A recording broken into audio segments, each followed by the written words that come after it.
he doesn't have to look over his shoulder. This year, it's his team. You cannot throw a football any better than Dave Dickinson. In Week 1, Dave Dickinson lit up the Roughrider defense. What an aerial attack from Dave Dickinson. Tonight is the rematch. Tonight, the Riders seek redemption. Lions, Roughriders, now.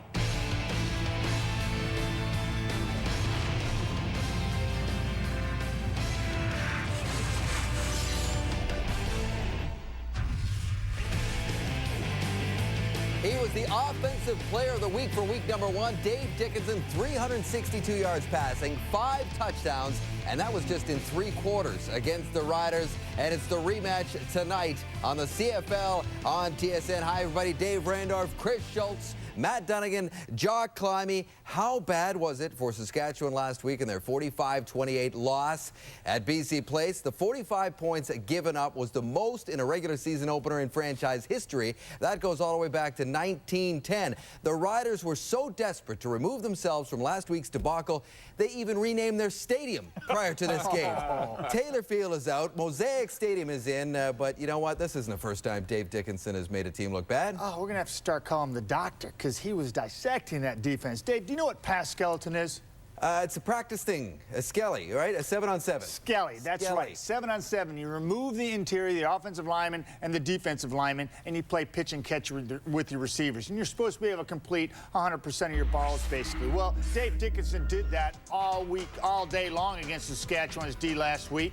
And it's because, I believe, of Jimenez, the new right tackle, and Murphy, the new left tackle. Murphy from Ohio State, Jimenez from Southern Miss. These guys gave Dickinson the time, like he was in Pascal during practice, and the ability to move the ball down the field to every one of his receivers. And I'm telling you, Jocko, he was like a surgeon out there. It was like he was untouched. He was relaxed. We know he's healthy this year. He doesn't have the quarterback controversy. Plus, he's got improved protection.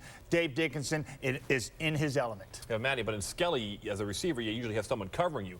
For a while, it was looking like Geroy Simon didn't have anybody covering him out there. He was just running free against air. And one of the things that BC is doing this year is they're moving Geroy Simon around. Here he is playing wide receiver. Make Saskatchewan adapt to where the premier receiver on this football team is lined up. Here he's in the slot to the boundary, the short side of the field, running a key 6-yard out on 2nd and 5. And here you see him in the slot to the field to Dickinson's left now in open space. By moving Geroy Simon around, what they're doing is keeping Saskatchewan's secondary off balance. They want to double cover this guy. Believe me, they want to move the linebackers out to him. Well, if you got to figure out where he is and look around for him, that's precious seconds away from a defensive secondary. And on the opposite side, Jocko, the question has to be asked, what happened to Saskatchewan Roughriders last week against the BC Lions? Well, the conclusion was that they were flat. Now, that's an all-encompassing answer to say we were emotionally not ready to play football. Now, that cannot happen again this week, because if they do, then they're not going to win this football game because BC will win it in the first quarter. And also, this guy, Kenton Keith, will not see the football because he will be taken out of their balanced offense. If that happens, they'll become one-dimensional, and then it'll be a Dave Dickinson to his receivers again and again and again. So they have to win this game early. Those were not Kenton Keith numbers for a weapon of his caliber, that is for sure. Before we go to the park, let's give you the Boston Pizza CFL poll question for tonight. Log on to tsn.ca and tell us who you think the best quarterback receiver tandem in the league is right now. 5 very difficult choices there. Results at the half. The starting quarterbacks for tonight's football game brought to you as always by Wendy's. Do Wendy's. Do what tastes right. Dickinson, a heck of a week last week in just 3 quarters. Kerry Joseph under the gun tonight at his home debut in Ryder Green. The CFL on TSN is brought to you by Wendy's, the official hamburger of the CFL. Do Wendy's, do what tastes right. By Rona, proud league-wide sponsor of the CFL. And by Rogers Wireless. Rogers brings you 2006 FIFA World Cup video highlights on the latest MP3 phones. Casey Lang of Salmon Arm, BC, you could win a 50-inch Prima Plasma TV if a kickoff is returned for a touchdown in today's game, thanks to Safeway's Touchdown and Win promotion. And if a second kickoff is returned for a touchdown, you could win $1 million. Here's Chris and Glenn. Thank you, Dave. It's the home opener for the Saskatchewan Roughriders at newly christened Mosaic Stadium as they entertain the high-powered BC Lions. And it's a warm late afternoon day on the prairie, 25 degrees. That wind shouldn't be a problem.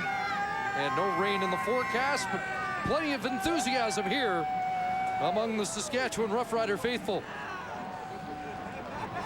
Despite last week's victory, Wally Buono thinks his Lions can be even better today. An extra week in the new system. The Saskatchewan Roughriders hope not, and Danny Barrett's Riders can create a four-way tie after week 2 in the West, should they prevail in this one. Well, Danny Barrett said yesterday at the press conference that it's not about his team hustling more. They hustled in game 1 versus BC when they were embarrassed. It's about intensity and attitude. He wants to see his football team here this evening come out with an attitude and a little strut in their step. And maybe good news already for Danny Barrett, because his team will accept the opening kickoff, which means that Dave Dickinson has to wait before he can go to work. And boy, did he go to work last week early against this Saskatchewan Roughrider team. Big start is huge for Saskatchewan in this one tonight. Special team player of the week, Dominic Dorsey, is back along with Jason Armstead. And it is Armstead with the return up across the 40-yard line. So decent field position for Kerry Joseph to start the Saskatchewan Roughriders in week 2. Kerry Joseph will have Kenton Keith and Chris Zarka, who will be more involved in the running game this year than he was a year ago. There's a receiving core. Jamal Richardson, the leading receiver against BC a week ago. Matt Dominguez right behind him. And an all-star offensive line that has to play better in this one tonight than they did a week ago. Starting lineup brought to you by Tums. Tums tackles heartburn fast. First down for Saskatchewan at the 41, and Kenton Keith held the carry, and Keith dropping across midfield into the secondary. There is a late flag as Keith is down to the 47-yard line. 5 carries, 5 yards a week ago.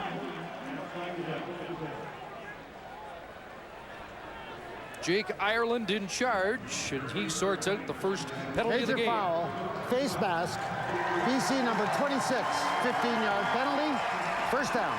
This is the type of start that Danny Barrett said yesterday the team has to have to establish the running game. A key block right there by Andrew Green, the left guard. He gets body on body, and that opens up the hole for Kenton Keith, and away he goes to get the Riders off to some early momentum. And Carl Kidd with the face mask. So Saskatchewan down inside the 35-yard line. This time play action. Joseph rolling, and he'll pull it down. Here's Kerry Joseph, and he's wrapped up by Mark Washington at the 29-yard line. A pickup of 5 for Joseph against this BC Lion defense. A defense led by Brent Johnson up front, who had 17 sacks a year ago, led the Canadian Football League, and was the outstanding Canadian in the CFL. Aaron Hunt, by the way, the brother of Reggie Hunt for Saskatchewan. Javier Glatt won the middle linebacker job when Barron Simpson left, and a veteran secondary with Martian Young on the corners. 5 for Joseph, 2nd and 5. 3 receivers wide side, and time for Joseph, an open man, and he overthrows Jason French, incomplete. Well, the good news for Danny Barrett in this first drive is he established a little running game early on, and you could see the protection that Kerry Joseph has. He'll take that one on his shoulders because he had lots of time to deliver that football. Offensive line playing better so far in this first drive than they did a week ago. This will bring on Danny Barrett's rookie place kicker, Luka Kanji, who's been a good story. Product of Simon Fraser, a native of Waterloo, who was 2 for 3, 43 and 44 yarders last week against BC. And this from 37 yards out, and he nails that. So good start for Saskatchewan. The 20-yard Kenton Keith pickup and the 15-yard penalty puts Saskatchewan in field goal position, and they hit the board first. Now, Danny Barrett, we talked about, he wanted intensity and attitude, and to have his football team get a good start. They were embarrassed a week ago, and I talked to the coaching staff about it. They said they didn't change much with regards to their scheme simply because the team played so poorly in BC Place Stadium, they couldn't evaluate their system. They couldn't evaluate their system offense or defensively. That's how bad they played. Lions opt to scrimmage at the 35-yard line, and Dave Dickinson was 5 for 5 on his opening drive last Friday, resulting in a G. Roy Simon touchdown, and he throws a completion in the flat, and that's TJ Ackrey who draws in. Well, look at David Dickinson leading that offense a week ago. TD, look at that. 8 possessions. He had 5 touchdowns in the first 8, and the Saskatchewan Roughriders were behind by 38 points early on. 4 yards on the reception by Ackrey, playing in his second CFL game. He's in with Jason Claremont out.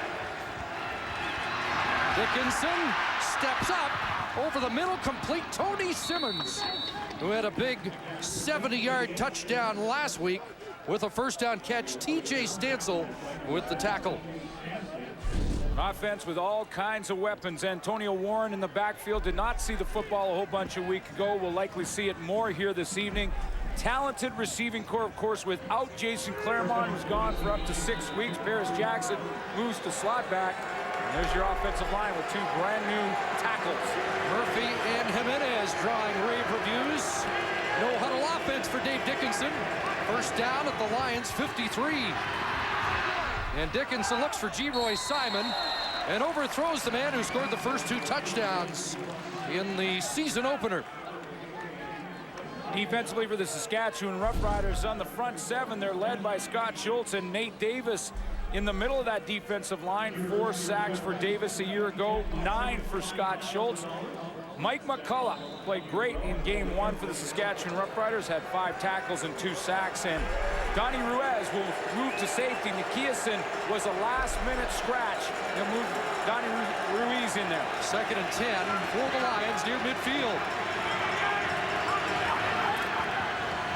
Short drop for Dickinson, and he does have G. Roy Simon in front of David Bush for a first down onto the Saskatchewan side of the field. So the big question Saskatchewan had on defense after Dave Dickinson completely dissected him was, how are they going to slow down Dickinson? Danny Barrett said, you got to disrupt the receivers. DBs have to become more physical. We'll watch for that tonight. A couple of second down conversions early. Dave Dickinson tossed for 199 yards in the opening quarter against Saskatchewan in week 1. 1st and 10. A lot of time again, and once again, it's G. Roy Simon over the middle. TJ Stansel and Reggie Hunt Matt converge. Dunnigan talked about how Dave Dickinson looked like he was in Skelly, which means it's basically an 8-on-8 situation in practice with no pass rush. That's how proficient Dave Dickinson was in game 1. He played just 3 quarters and put those numbers up. 5 touchdown passes, 0 interceptions in 3 quarters of play. It doesn't get much better than that. 2nd down and 2. And now Antonio Warren is called for the first time. There is a flag on the play, and Warren, I don't think, got to the first down stick. Mike McCullough involved in the tackle. Kitwana Jones was there. McCullough actually came out, and then when they saw it was 2nd and short, scrambled back into the play. He had positive reviews for his play at the middle linebacker spot last week. Defensive line lined up offside. 5-yard penalty. First down. And Dave Dickinson actually pointed out Mike McCullough to me yesterday in a conversation I had with him, and said that, you know, of the defenders, Saskatchewan Roughriders a week ago, and they didn't have their best game. He realized that. Mike McCullough was a bright light. He thought he played real well. He comes out in 2nd and long situations, but in the hurry-up in this first quarter, Dave Dickinson didn't allow McCullough to get off the field. First down, underneath. Paris Jackson is drilled by Reggie Hunt. And that's what you're talking about if you're asking your defensive backs and linebackers to be more physical. Paris Jackson, remember, moves inside for this game to replace Jason Claremont. He's got that short crossing route, and kapow right there under the chin from Reggie Hunt. Jackson figures to be more involved today with Jason Claremont on the sidelines. Angus Reid making the calls at center on that Lions offensive line. 2nd and 8. Dickinson overthrowing Ryan Thowell. Incomplete. And the Lions' first drive of the game stalls.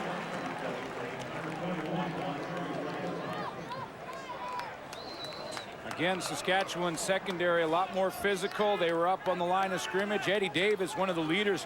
Whenever you struggle, whether it be mid-season, beginning of the year, you rely on your leaders. You lean on those guys to turn the corner. And you're going to see Eddie Davis doing a lot of what he's doing right now, which is keeping the troops up, keeping them focused, talking to them a bunch. Well, here's Rob Picula he was in Saskatchewan camp. Paul McCallum, groin injury. He was questionable for this game, so McCallum unable to go, and Picula. And a botch play, or was it a fake? And they'll throw downfield. Lyle Green has the catch. And the first down as Buck Pierce, the holder, makes the play. That was a design fake. You could tell by the way Buck Pierce went to put it on the tee just for a split second. He's right in the middle of your screen right there. He's going to put it on the tee for a second and then spin out of there. He's got Lyle Green running a flat route. He's got a tight end going deep. Here he comes, and he takes advantage of what he knows will be a hyped-up Saskatchewan defense and special teams early on. So the drive does not stall. Pierce came in relief of Casey Pritters here when it was Taylor Field and won a game last season for the Lions at quarterback. Dickinson back at the controls, and underneath it's Antonio Warren. What a sweet move that was on Omar Morgan. Warren, who caught 68 last year for 718 out of the backfield. I love that call from Wally Buono. When, you know, BC, they took it to Saskatchewan in week one, and Wally Buono knew one thing coming into this game in Taylor Field. There would be intensity change from the Saskatchewan Roughriders. They were going to turn it up. He knew that. A fake is a perfect way to take advantage of a hyped-up defense and a hyped-up special teams unit. That's a great call by Wally Buono coming in here. First and goal from the 9. Impressive opening drive. They scored touchdowns on their first 2 last week. Dickinson's pass batted down. Fred Perry off the edge. Bit of a gamble for Fred Perry to try this. He's right over here, and Perry is just going to come up the field. Now, the rule is you never leave your feet, because if the quarterback pulls it down, you can't readjust. But he gambles and wins in this situation because he does get the left hand on it. It looked like Warren was open. Perry coming off a terrific year, 11 quarterback sacks in 12 games.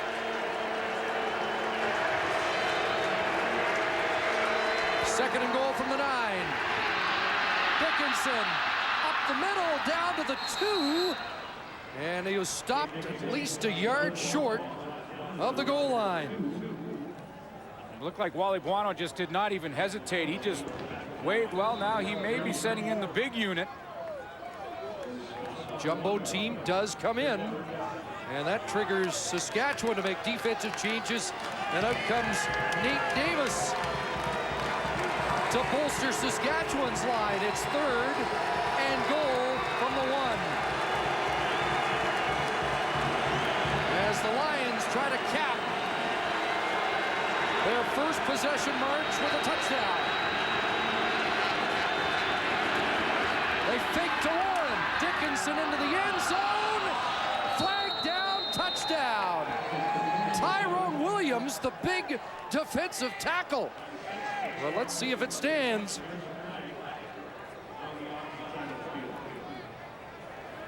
Offside. Saskatchewan, number 79. Decline. Touchdown. Well, you know, that one was worked on in camp, and Williams probably was anxious to see it used. And the big man, who bench presses over 600, shows some soft hands for a touchdown catch. Yeah, he's just going to come out of that tight end area, and he's just going to run the corner route. Dave Dickinson on this call does exactly what the fake field goal would do. Take advantage of a hyped-up defense, and he is wide open in behind everybody. So 2 third down conversions for the Lions on their opening march. Picula puts this through for his first ever CFL point, and the Lions lead 7-3. The CFL on TSN is brought to you by Coors Light, the Silver Bullet, And by General Motors of Canada and all its divisions. First career touchdown for the big man. The Canadian sensation. The Canadian sensation. He's got one touchdown. He's already given himself a nickname. Tyrone Williams, well, at 6'4", 296, I'm not going to argue. No, me neither. 13 plays, 75 yards, a fake field goal, and a 3rd and 1 at the goal line conversion. Dominic Dorsey, the special team player of a week ago, drops the football, and it's jarred out at the Saskatchewan bench. Lions say it's theirs, but Saskatchewan's going to maintain possession. The contact from Carl Kidd to knock it loose. Let's go back to the touchdown one more time, and Antonio Warren is the key because he's the guy who's going to get the play fake. Saskatchewan's so worried about the Lions running the ball with Antonio Warren. They leave Tyrone Williams wide open, and it's not easy for Tyrone Williams to sneak behind the secondary. I don't think Tyrone Williams sneaks anywhere. He stomps where he wants to go, and you can see he secures that catch for his first ever touchdown. Well, now Kerry Joseph has to respond. They go to the ground, and Kenton Keith. And Keith to the 46. And Tyrone Williams is there on the stop, the man who says he's the best defensive tackle in the league, and the Lions really felt snubbed because he was not picked an All-Canadian. Well, he may be this year if he keeps going the way he is, and he's up against an all-star offensive line here in Saskatchewan in this one, and a well-decorated offensive line. Tons of talent. 661 games, 4 outstanding lineman awards. Matt Dominguez in the seam down to the Lion 50-yard line as Saskatchewan goes to a hurry-up offense. I mean, you just take a look at that. 5 stars on the O-line. 10 times they were first-team All-Stars in the CFL. 4 times outstanding linemen, including the last 2 years, Gene Mikowski in 04 and 05. Outstanding linemen, and that's where this group will win or lose on that offensive line. And this time, movement on that offensive line. The big Chill came out of his stance. 171 games for Chill, and he was in 1998 named the outstanding lineman. Procedure, Saskatchewan number 69. 5-yard penalty. It remains first down. There's some talk it might be his last year, but I think I've heard that before. Yeah, and you know, he's back with George Cortez, who he worked with in Calgary years ago, as a new assistant coach here in Saskatchewan. First and 15 for Saskatchewan near midfield. Time for Joseph. And he overthrows Jason French. Second time he's been unable to hook up with French, you know, in this opening quarter. Sorry, Chris, Kerry Joseph just looks a little uncomfortable right now because he has had tons of time in the first 2 series to throw. He overthrew one early on in the very first drive that started out with Kenton Keith, and he just overthrew that one. He's just really not stepping in and hasn't settled down just yet. Second and 15. And overthrows Armstead. Tight coverage there on the play by LeVar Glover. Again, he has, Kerry Joseph, enough time to throw the football here, but he's got happy feet in that pocket right now. He just doesn't look comfortable, and the ball is sailing on him as he goes to release the football. It's kind of like a quarterback. It's like a pitcher. If you let go of the football just a little too soon, the ball's going to come out of your hands early. You see, he's just kind of hopping back. He's not settling in. He's not taking a good, firm step in there and letting the ball go a little bit too early. So Kanji in to punt the ball away. Good punt. Ackrey back inside his 5. T.J. Ackrey surrounded and drilled. Kitwana Jones with the hit after the 50-yard Saskatchewan punt. The CFL on TSN is brought to you by General Motors of Canada and all its divisions. And by Coors Light, the Silver Bullet. Well, we mentioned Dave Dickinson drove for touchdowns his first 2 possessions last week. They'll drive for 1 here. It'll be an impressive march because they start at their own 7-yard line. 5 receivers, and now Dickinson pulled down as Scott Schultz will get to do the Moose Jaw stomp for the first time this season. You know, Dave Dickinson exercised some demons when playing the Saskatchewan Roughriders as a BC Lion in last week's game, because previous to that, he had struggled against this football team. In fact, last three games he played, he didn't even finish. Buck Pierce finished that game in July and won the game for BC. The Lions lost the last two, and you can see 1 interception, 1 touchdown in the last 3. So last week was a big one for Dave Dickinson. 2nd and 11. Out of the end zone, Antonio Warren can't hold on. And a rare 2-and-out for Dave Dickinson here early in the year. Well, it is a rare 2-and-out for him when you look at his completion percentage as a BC Lion in the last few years, and of course last week at 82.4%. I mean, unbelievable that 8 out of 10 throws for Dave Dickinson is complete. That's basically, to put that in perspective for baseball fans, that'd basically be like hitting over 400, which is pretty much unheard of. You mentioned the baseball analogy, and Danny Barrett the other day was saying to me it was like he was painting the corners. He was Greg Maddux in week 1, to use the pitcher's analogy, and now Kula has been instructed to concede 2 as he steps out. And it now is a 2-point game. Wally Bono's team leading 7-5 here in the opening quarter. 7-5 Lions as we join Ray Morrison. Well, Chris, in the latest example of corporate branding, what was Taylor Field is now known as Mosaic Stadium. It is a big deal, $4 million over 10 years, but for the traditionalists, they don't have to worry. The surface is still known as Taylor Field. And take a look at this. The parking lots surrounding Taylor Field have now been renamed. Before they were called the East Lot, West Lot, South Lot. Now it's the Austin Lot, Lancaster Lot, Reed Lot. Examples go on and on as far as that situation is concerned. But you know, Chris, I'm looking real hard, and I don't find a number 27 lot anywhere to be found around the stadium. I'll keep looking. All right, East valet parking all the way. There's no suitor lot. Come on. or maybe the suitor lot is out near Moose Jaw or something. Oh well. Elgard deserves a parking lot. Good return by Dominic Dorsey.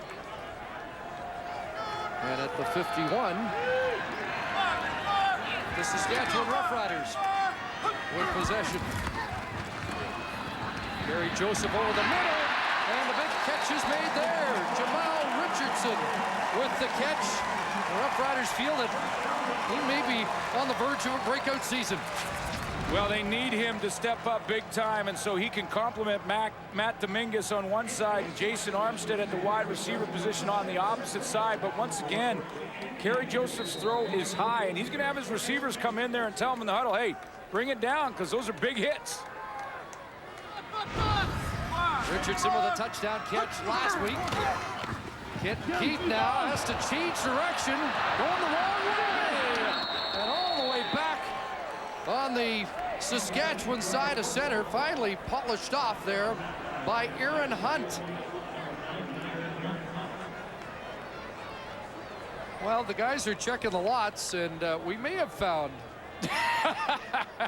That's up on the blocks. Yeah, that was my car back when I played, and I lost control. Well, what do you think? The atmosphere here, I think there was a sense of urgency for week 2 for the Roughriders to atone for last week. Well, to see that 2-and-out with Dave Dickinson and to see the Riders moving the football a little bit has got to be good news for the fans here in Taylor Field. 2nd and 25, and Kerry Joseph splits the defense inside the 20, and a first down rumble by the running quarterback, who actually had the most rushing yards of anybody in this game last season. Watch Big Chill right here. He gets Brent Johnson to go real wide, and that opens up a running lane right through here for Kerry Joseph. Pretty nice job by the veteran of 13 years to just push Brent Johnson wide enough that he can't get around the horn, and now there's nothing but real estate up in front for Kerry Joseph, and he's one of the best running the football in the open field from the quarterback spot. 37 yards on that carry. Had 66 last week. The option toss. Look out, Armstead. And he'll be drilled back at the 36-yard line by Western All-Star Otis Floyd. I'm not so sure, and I'm certainly not giving Kerry Joseph an excuse for this pitch. But he looked like he was really breathing hard after that long run and just didn't stay focused on this play to get that pitch outside. There he is right there, and he's going to go along the line of scrimmage, and the pitch is in behind Armstead, who has great speed. Usually that pitch goes to Kenton Keith. Armstead was way further in front. Well, they can't keep getting into second and 25s. Joseph ran for 37 the last time. What does he do here? Dumps it off, and that pass skips in front of Kenton Keith. And that will end the Saskatchewan drive with 2 seconds remaining here in the opening quarter. But for Danny Barrett, better so far than a week ago, because after quarter one in BC Place Stadium, it was a 14-0 Lion lead.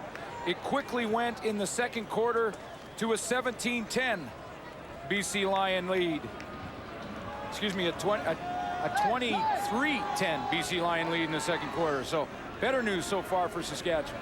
Kanji attempting from 42 yards on the final play of the first quarter. And this kid's a keeper as he nails that and puts Saskatchewan in front after 15 minutes at Mosaic Stadium. Stats after one quarter brought to you by Rona, proud league-wide sponsor of the CFL. Fairly balanced, and it wasn't a week ago. It was all BC at this point in that football game, but Saskatchewan at home, always a much tougher opponent.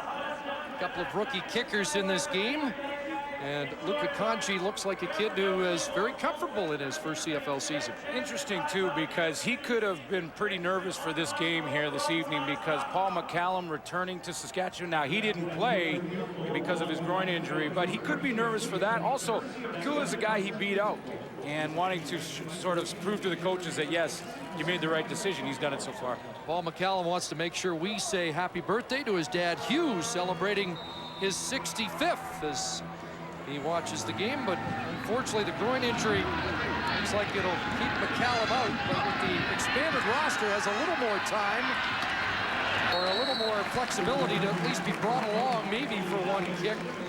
At a critical time, Tony Simmons with the return.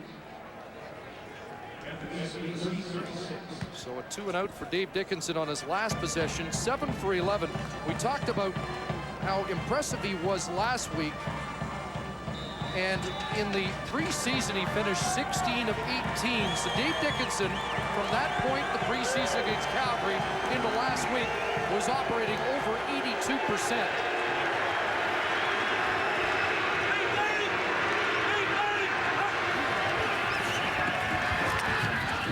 Good screen, Tony Simmons, and a burst outside. Tony Simmons cut down at the 50-yard line by the safety, Donnie Ruiz.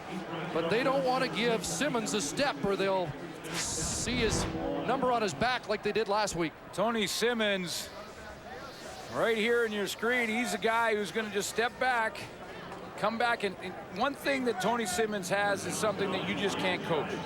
Flat out speed. He outruns angles of tacklers every time he touches the football. First guy can't get him because the first guy always underestimates Tony Simmons' great speed. You know, he is a speed trainer, and he said last week's 70-yard burst was pretty good advertising for what he does in the offseason, because he can fly. Antonio Warren stacked up before he got to midfield. There's the middle linebacker, Mike McCullough. Well, we talked to Dave Dickinson, and there is just a more positive atmosphere in the BC Lion camp without the quarterbacking controversy of a year ago. It just feels good to kind of know that unless there's an injury, it's your job. I certainly think Casey, though, made me prepare and work as hard as I ever could in the off season. I think I got a lot better, And I got to give him, you know, you get pushed when you're a little older, and it's a good thing. You either get better or you get out the door. And I just love the end of that clip. You either get better or you get out the door. And that's what football is for every player. But certainly that whole controversy, criticism thrown in all directions, including Coach Wally Buono, Casey Printers, who's now down in the National Football League, and Dave Dickinson. I asked him about it yesterday, Chris. He said, I said to Wally Buono, however you want to use me, however you need me, I'm available. He said, I believe my motives are right, and therefore I wouldn't have done anything different. Well, it looks like the intent is to preserve Dave a lot more than last year, where he really took some punishment. That kick allowed to bounce. Dorsey now wants to get it into the end zone so he can concede the single point and get better field position. So we're tied up now at 8 on that long single by the Lions. The CFL on TSN is brought to you by General Motors of Canada and all its divisions, and by Coors Light, the Silver Bullet. Last year, the road team won all 3 games, including 2 Saskatchewan victories at BC Place Stadium. Roughriders looking for a home win here at Mosaic Stadium. Gary Joseph hands the ball off. Get Keith off the right side to the 38-yard line. You know, you heard Dave Dickinson in that last clip talk about how the backup quarterback made him better. Well, the similar situation for Saskatchewan is happening at Canadian receiver this year because of the addition of Andy Fantus, the Hick Crichton Award winner a year ago in the CIS. He came in and had such a tremendous camp. Will be played sparingly early on, but he will push Jason French and Corey Grant, the starters in this offense, to become much better players, similar to how Dickinson was pushed by Casey Printers. Well, it's all the CIS receiving records. Roy Shivers saying today has to get a little stronger, but they're excited about his prospects. Joseph, a pass that Matt Dominguez can't bring in.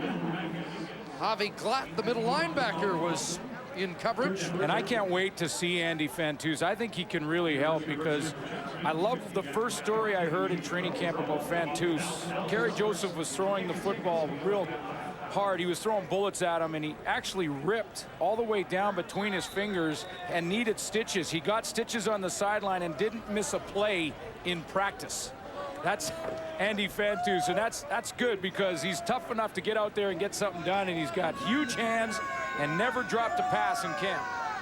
Good draft for the Roughriders, Canadian-wise, with Kanji, the punter, Fantus, Tristan Clovis making the squad. So 3 out of 1 draft. TJ Ackrey lost his footing, and that ball bouncing down to the 25. However, they get a no yards penalty. A bad one there, which is going to cost them 15. Tied at 8, early second quarter. Here again is Ray Morrison. Chris, Paul McCallum's dad, Hugh, turned 65 today, but unfortunately he will not see his son kick the winning field goal because of a groin injury that he has re-aggravated after last week. He said if Rob Pakula struggles, he may come in to punt a little bit, but he will not be kicking any field goals today. That's the word from the Lions bench. So a rather pedestrian return to his old stomping grounds.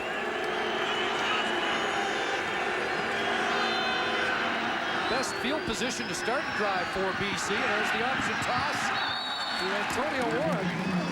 And nothing doing there. Strung out. Reggie Hunt among the men in pursuit from Saskatchewan. Well, we did talk to Paul about coming back to Regina, where it wasn't always calm waters. I don't know what to expect. You know, the fans here, they're great. They're going to be cheering for the Riders and booing for the visitors. And it just so happens that, you know, I've got fans here and people who hate me here. So, you know, I'm sure I'm going to hear both. 12 years, the Saskatchewan Roughrider. A pump and a deep throw. Dickinson had G. Roy Simon in behind Omar Morgan, but it falls incomplete. Well, one thing Wally Buono said about Paul McCallum and whether or not he'd play here this evening was that he doesn't want this groin injury to be something that McCallum has all season. So not surprising to see him sitting on the sideline. Now, as of Rob Bakula, Wally was asked, how do you feel? Are you comfortable with him kicking? And Wally looked at the crowd and said, do I have a choice? Well, he was all CIS at the University of Western. There's Dorsey awaiting the kick. And suddenly Saskatchewan has bolstered their defense and stopped Dickinson in his tracks the last few series. Dorsey flagged down for no yards. And Dorsey drawing the 15-yarder.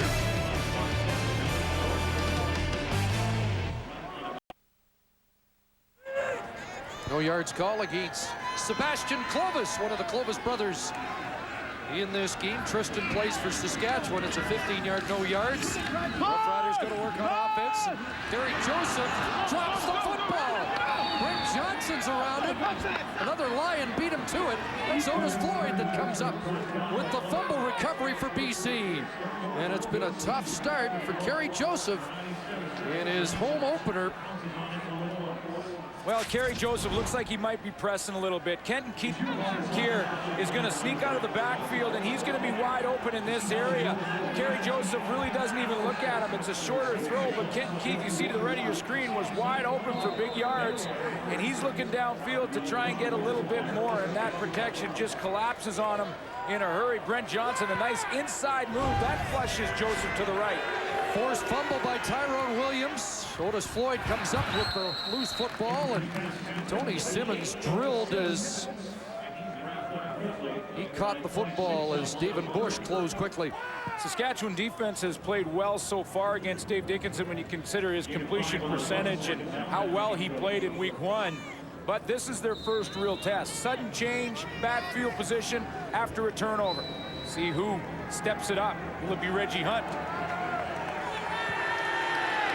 Another one of the brother acts. Reggie on one side. Younger brother, but not little brother, Aaron Hunt on the defensive line for BC. 2nd and 9. Hunt blitzing, and that pass over the head of Ryan Thelwell incomplete. Dave Dickinson can't believe it. I mean, one of the things, and this is just a theory of mine, but one of the things that I think Dave Dickinson has had as he has struggled here in Taylor Field is adapting to the wind. There is always wind. Now, it doesn't look like it's very strong here this evening, but you're always trying to guess how strong to throw that football in this stadium because the wind can swirl. And he's been off the mark a couple times. Had a wide open G. Simon and missed him for a big game. But that veteran Saskatchewan defense is starting to step up. And it's a 35-yard attempt for Bakula. And he nails it. So the young kickers getting the job done here. 8.5 to go, first half.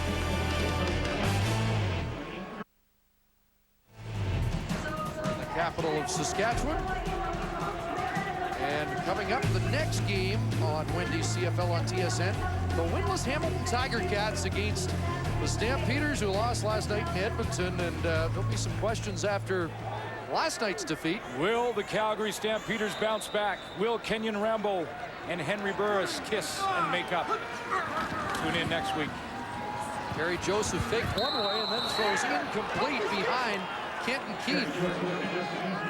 And Gary Joseph looking unsettled at the moment. He is, and you remember the play we showed you just before in the last series, how he missed Kenton Keith coming out of the backfield, didn't even look at him. Well, that time, obviously, Danny Barrett said, hey, it's there, and that time he missed him on the throw. Exact same play. Well, they talked about a new offense, a new quarterback, not a lot of time to gel, but Joseph knows there's urgency here, and he says it's got to click ASAP. Getting out of trouble early, but then nailed, not McKay Lozier, who had a couple of great series last week. Comes up with the sack. McKay Lozier coming in, and he has got some penetration a couple of times here for the BC Lions, along with Brent Johnson on the opposite side. And he usually will come in to give those guys a rest up front, and he gets to carry Joseph. And again, Joseph just not comfortable. in that offensive set right now. In consecutive plays last week, he had a forced fumble and then a knockdown against Kerry Joseph. Kanji, Acre from his 46. Flag flies as he crosses the 50 with 7:33 to go, first half.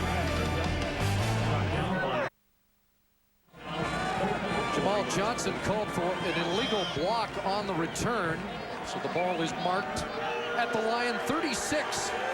Dave Dickinson has been 2 and out 3 of the last 5 possessions. As Saskatchewan's defense is stiffened, and Dickinson taken down. There's Fred Perry with a sack as he collars Dickinson.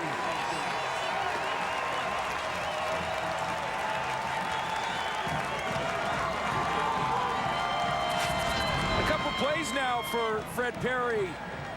Fred Perry had that early knockdown, which looked like it stopped an Antonio Warren touchdown. This time he just tracks down Dave Dickinson from the backside. 11 sacks for Perry in the 2005 season. We thought Scott Schultz had an earlier sack. They ruled Dickinson got back to the line. That's the first of the game. 4th of the year against Dickinson, who was sacked 74 times, and the Lion quarterbacks were a year ago. Dave Dickinson running across the 40-yard line up to the 41. He'll be short of the first down. Dave Dickinson ran for 299 yards last year.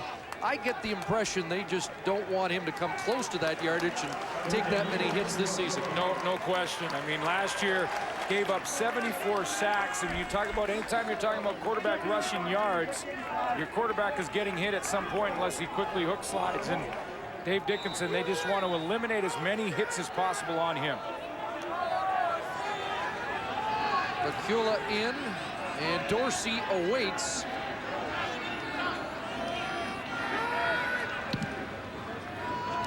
Good punt. Dorsey backpedals to his 14. Big change of direction for Dorsey. And he dances to the 28. Otis Floyd hanging on for the special teams tackle. I know it's early, Chris, but when you look at the Saskatchewan Roughriders, their football team, and their schedule out of the gate here, this is a crucial game for them. They already lost badly to the BC Lions in their division. They play BC 2 more times in the next 3 games, and then you throw in a couple of Calgarys early on, and, well, I'll tell you, if they are 0-4 out of the gate, the speculation is changes may be in order in Saskatchewan. We want to apologize. Our virtual first down line not operative at the moment. We're working on it. 1st and 10 for Saskatchewan. Kenton Keith for 3. Otis Floyd again on the tackle. Well, Roy Shivers said, no excuses. This is the best team he and Danny Barrett have had in Saskatchewan. He thought they could get out to a 3-2 start. That's ambitious considering who is on the schedule in the early going. Well, yeah, and the way that Dave Dickinson played last week, there were people really concerned here in this province about an 0-4 start for Saskatchewan. That's why this game is crucial for the Riders, even though it's early. 2nd and 7. And that play doesn't get off. You know, and one of the reasons is because they gave up Corey Holmes, and Corey Holmes was not easy for Danny Barrett to give up. Procedure, Saskatchewan number 53, 5-yard penalty. It remains 2nd down. Charles Thomas, the left tackle. Yeah, and Corey Holmes in this province was the most popular player. So Danny Barrett knew he needed a quarterback. He went and got Kerry Joseph in the dispersal through the trades and gave up Corey Holmes to do it. That's why there is so much pressure right now on Barrett, and that pressure extends to the starting quarterback. The 5-yard penalty makes it 2nd and 12. 5 receivers, and now Kenton Keith releasing, and Joseph steps up. And Joseph to the 35. Otis Floyd, another terrific tackle, and he'll bring down the quarterback short of the first down. Well, both linebackers did a nice job here. Javier Glatt in the middle. He tracked his man. He shows up right here. Otis Floyd is on the outside. Javier Glatt shows blitz, and then he takes Kenton Keith out of the backfield, picks him up nicely, and Otis Floyd is now the spy man on Kerry Joseph. He's just got to track him down, hold him short of a first down. Nice shoestring tackle to hold him a couple of yards short. Well, you mentioned Javi Glatt, a couple of Canadians playing middle linebacker in this game. McCullough and Glatt. And some good Canadian linebackers in this league. Of course, the veteran Michael O'Shea, Kevin Iben, Augie Berenicia, TJ Ackrey crashes across midfield. A 31-yard punt.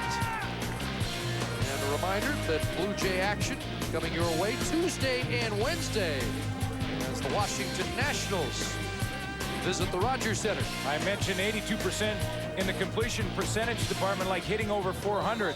Who was the last guy to hit over 400? It was Mr. Williams, wasn't it? Nice. Ted Williams, and I got that information. I stole that one. That was information from our producer, John Hines. Milwaukee Encyclopedia in Sports. Draw play, Antonio Warren. Inside the 40, a first down carry for Warren. Not much doing on the ground last week. 14 carries, 29 yards for the BC Lions. They didn't need a running game last week. I asked Dave Dickinson about that because every quarterback likes to have balance, and certainly with Antonio Warren, he can go with it. And Dickinson told me quite simply that with Scott Schultz and Nate Davis in the middle of that defense, why hit your head against a wall when it comes to trying to run? They need to mix it in a little bit, but they won't stay with it very long. Antonio 7th in the league in rushing last year, just shy of 1,000 yards. Play action, Dickinson looks for Tony Simmons, and he can't bring it down. Stride for stride, the former Montreal Alouette corner, Almondo Curry. And exactly 3 minutes to play in the first half. We'll take a timeout at Mosaic Stadium in Regina. We are 3 minutes away from Wendy's at the half. The boys have lots to chew on in this interesting opening 30 minutes of football. These two teams put up the most points in week 1. Well, we've got a defensive struggle here. Lions with the lead, 11-8. 2nd and 10 from the Saskatchewan 39. Pressure, Dickinson, escape momentarily, not for long. Kipwana Jones with the sack. Reggie Hunt times his blitz absolutely perfectly from the linebacking core. Watch him right here. He's going to come down the field, and he's going to be in that backfield in a hurry. He times it up perfectly. Hits the gap to the line of scrimmage. Paris Jackson gives him the flyby, and he is the guy who causes all the problems for Dickinson. So the second sack of the second quarter registered by the Roughriders. And it forces BC out of field goal range. And Pecula in the punt. Armstead was back, and a good angled punt by the rookie. And they will mark this out at the 14-yard line. So Saskatchewan backed up with 2:22 to go in the first half. And while Dickinson's offense has stalled, the Roughriders have really had a tough second quarter.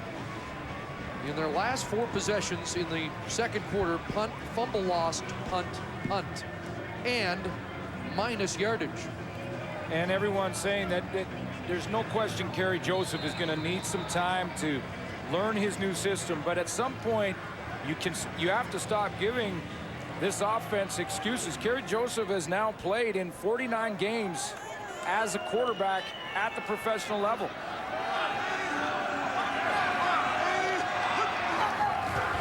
First down, he'll swing it out. Kenton Keith trying to get outside, and he's tripped up. Sam Young with the shoe top tackle. Otherwise, Kenton Keith might still be running. You know, Sam Young does make a nice tackle, but this is a tackle that Kenton Keith normally will break. I mean, this is Kenton Keith in the open field. You know, Kenton Keith missed almost all of training camp due to injury, and he doesn't look like he's quite as quick as he normally is just yet. He may be trying to get himself back in game shape. 2 on the play, 2nd and 8. Joseph rolls, looks backside, no one there, and he'll take off. Kerry Joseph lowers the shoulder and drives to the 25. They'll mark it just beyond the 24. That should be enough for a first down. And by the way, Danny Barrett told me yesterday that he has told Kerry Joseph to do just what he did on that play. If you see a little seam in there, take off and run is the instructions from his head coach. He wants to see Joseph get back to 1,000 yards rushing on the season from the quarterback spot. Only 2 others have done it in CFL history. He was 11 for 66 a week ago. Not all those runs were by design. Joseph to Armstead, ducked under the initial hit. Very impressive list when you look at quarterbacks that have rushed over 1,000 yards. There he is, Tracy Ham, who did it twice. And of course, Damon Allen, who will have to wait a few weeks to see in that Argonaut lineup this year, but he did it in 1991 with Ottawa. So he's running well, but we haven't seen the Kerry Joseph that passed for 4,466 yards last year, which was 4th ranked in the league, and why all the expectations were so high here in Regina. 2nd and 6 in a passing situation. Over the middle, look for Armstead, incomplete. And Dante Marsh was stride for stride in coverage. Yeah, that's an overthrow to Jason Armstead. This is the one guy that has chemistry with Kerry Joseph because he came over in that same trade with Joseph for Corey Holmes. And Jason Armstead has been the deep receiver for Joseph, including the preseason, about 7 or 8 times, and they have just missed. They have not hooked it up yet, but they have missed, and we're talking inches between the two, and it's just a matter of time before they get on track. A couple of big plays last week off the fingertips, potential big plays. Ackery, 45-yard line, and he is smothered at the 48.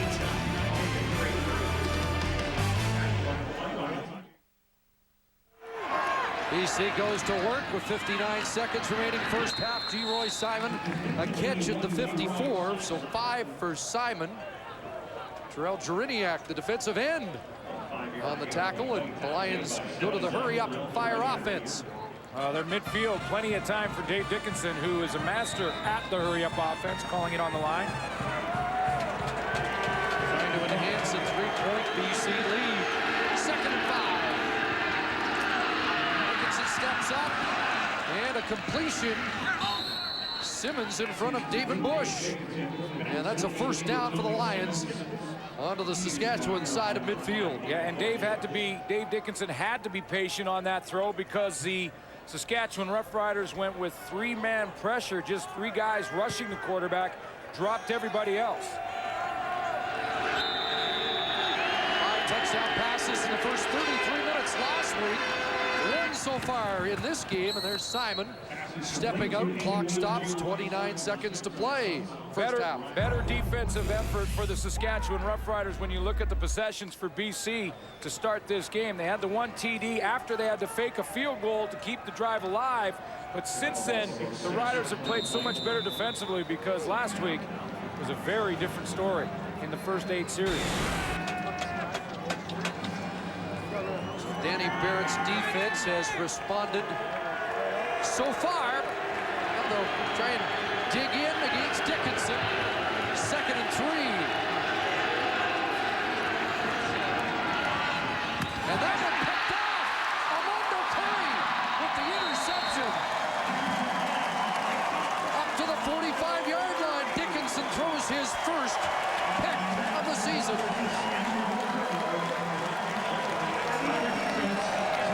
Combination of things. Dickinson threw it in behind the target, and I'm not sure his receiver even looked to the right of your screen. He's trying to throw the out route. Armando Curry, see that ball was just thrown outside and wide to Geroy Simon, and he didn't turn around quick enough to be able to make the adjustment. He turned around. By that time, the ball was gone, and he could not adjust to the football. 10th career interception for Curry. 9 in his first 2 seasons in Montreal. So Joseph now with 20 seconds to work. Underneath it goes. Keith breaks 1 tackle. Up to the 53. A dozen seconds remain on the clock. Armando Curry picked up by Saskatchewan when Ladolfius McCalla, who had started on the corner 3-4 years in a row for the Saskatchewan Roughriders, called him and said he wouldn't be returning. So Dave Dickinson throws his first interception of 2006 to the newcomer in the Riders secondary, Armando Curry. So he's not perfect on the year. 6 touchdowns, 5 last week, 1 to Tyrone Williams to get this game started. I think 6-to-1 ratio is still something that most quarterbacks would be happy with. He'll work with that. Yeah. His pass efficiency rating last week was 150.5. I don't completely understand pass efficiency rating and the complicated calculus needed to come up with it, but when you're at 150, you're just about perfect. Yeah, you're right on. I mean, it's a few points away from perfection. Almost unheard of. Not so perfect here in the half of football, though. 2nd and 3. And a quick hitter to Matt Dominguez. And 7 seconds left. We're going to mark it at the 51. Matt Dominguez, coming off of knee surgery a year ago, took the whole offseason to rehab that knee, got up limping. Yeah, that's not a good sign. A situation similar to Tony Simmons. They'll look to Dominguez in the flat. And that was slow developing. Incomplete. The time expires. And Dominguez doesn't look sharp. 2 catches, 22 yards in a half of football. A half the defense put its mark on. 11-8 Lions as we join Dave Randorf.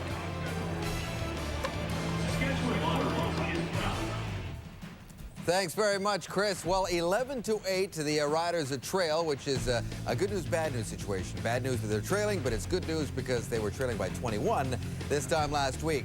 Matt Dunnigan, Jock Climbey, Chris Schultz will weigh in. And Matt is going to talk about Kerry Joseph struggling again in his home debut. This is the lone touchdown of the ball game so far, scored by a D lineman, Tyrone Williams. Can Saskatchewan cover these guys tonight? Dave, I think they're going to have some difficulty covering the receivers in the sense that I'll go back to that Tony Simmons play, that crossing route that ended up being a touchdown. Matthew, he outran the whole secondary. And you know, we heard Dickinson talk about how they're picked on Jackie Mitchell last week when he was playing free safety and how they're trying to pull him out from the middle and make him cover. Well, I don't care if it's Nikiason or Mitchell. I look for Dickinson to try to do the same thing, make the free safeties cover and play some ball. David, in answer to your question, my answer is quite simple, yes. Saskatchewan defenders will do better. It's called film study. When you get manhandled in 1 week, you have an opportunity all week long to ensure you don't make the same mistake again, and this defensive secondary is too good to allow it to happen 2 weeks in a row. Well, that's just it. That's always been one of their strengths, their defensive secondaries. They moved heaven and earth to make sure that they got Kerry Joseph in the dispersal draft. His debut as a Rider was not bad, but certainly not great. One of his 2 touchdown passes came when the game was over. Should his debut be a concern in Regina? I think so. I think for many reasons, because, you know, they didn't have a balanced attack, guys. You know, Kenton Keith was basically non-existent, and they didn't have many opportunities. And so I think that the game plan going in has got to be take some weight off of Kerry Joseph. Don't put the weight of the world on him. Utilize your talent around you, and I didn't see much of that. Well, I think only to a certain degree, because I think because they fell behind so early, it took away all his multiple play calling opportunities and made him one-dimensional in the passing attack. So I think this is a make-it-or-break-it game to see if he is a quarterback that can lead him to a Grey Cup.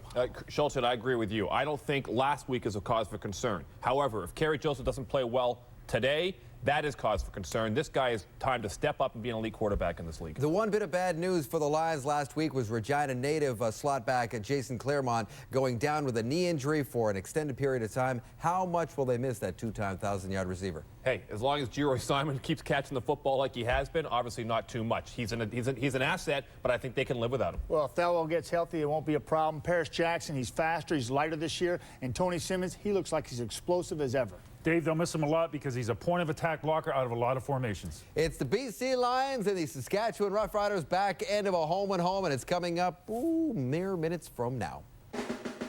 Live at the half, brought to you by Wendy's, the official hamburger of the CFL.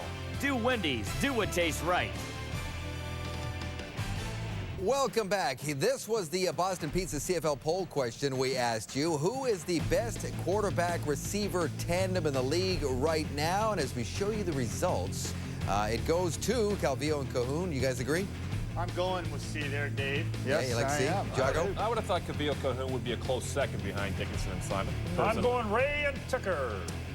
Well, right now it's Dickinson and Tyrone Williams that is connected for the lone touchdown of this ball game. All right, April 12th was the date that the big trade happened between Hamilton and Saskatchewan. The first pick in the dispersal draft went to Saskatchewan in exchange for Corey Holmes, last year's Special Teams Player of the Year and Western nominee for Outstanding Player, Scott Gordon, and a first-rounder in next year's college draft. A lot on the table there, big price to pay to get Kerry Joseph, and so far he's having trouble with the expectations. Well, expectations are hard to fill there in Saskatchewan because everybody's got so many of them, and they're so high all the time in Riderville, and Kerry Joseph is burdening that weight right now. And what happens is you push too hard and you lose some of your technique. And I'm going to show you why I think Kerry's struggling. You look at that front foot, and it got an overstride here happening, and what happens is when you overstride, the ball in the head then have to catch up, and you stand tall and the ball will sail with you. Once again, we'll look at it. You watch the overstride right there. You see his back foot,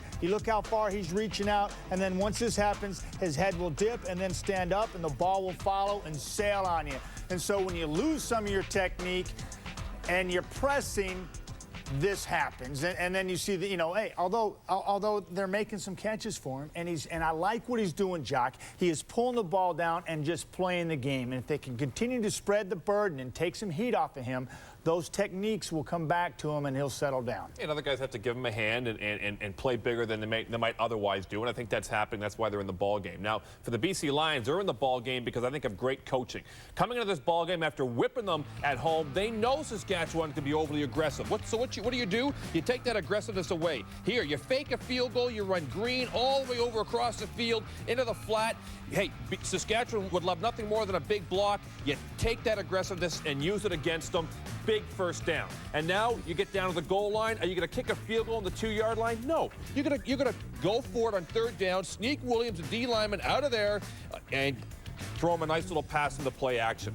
I love coaches who understand this. Look, we're in enemy territory. We need to do something more than we did last week, because what we did last week is history. And that's what the coaching staff did. And you know what, guys? I think the worst thing that could have happened to the Saskatchewan Roughriders was that Armando Curry interception, because now Dave Dickinson is totally disgusted with himself as a quarterback and also as a human being. And when he gets disgusted with himself, he comes out with a level of determination. And boy, does he have some people that can support him. Tony Simmons is an impressive receiver.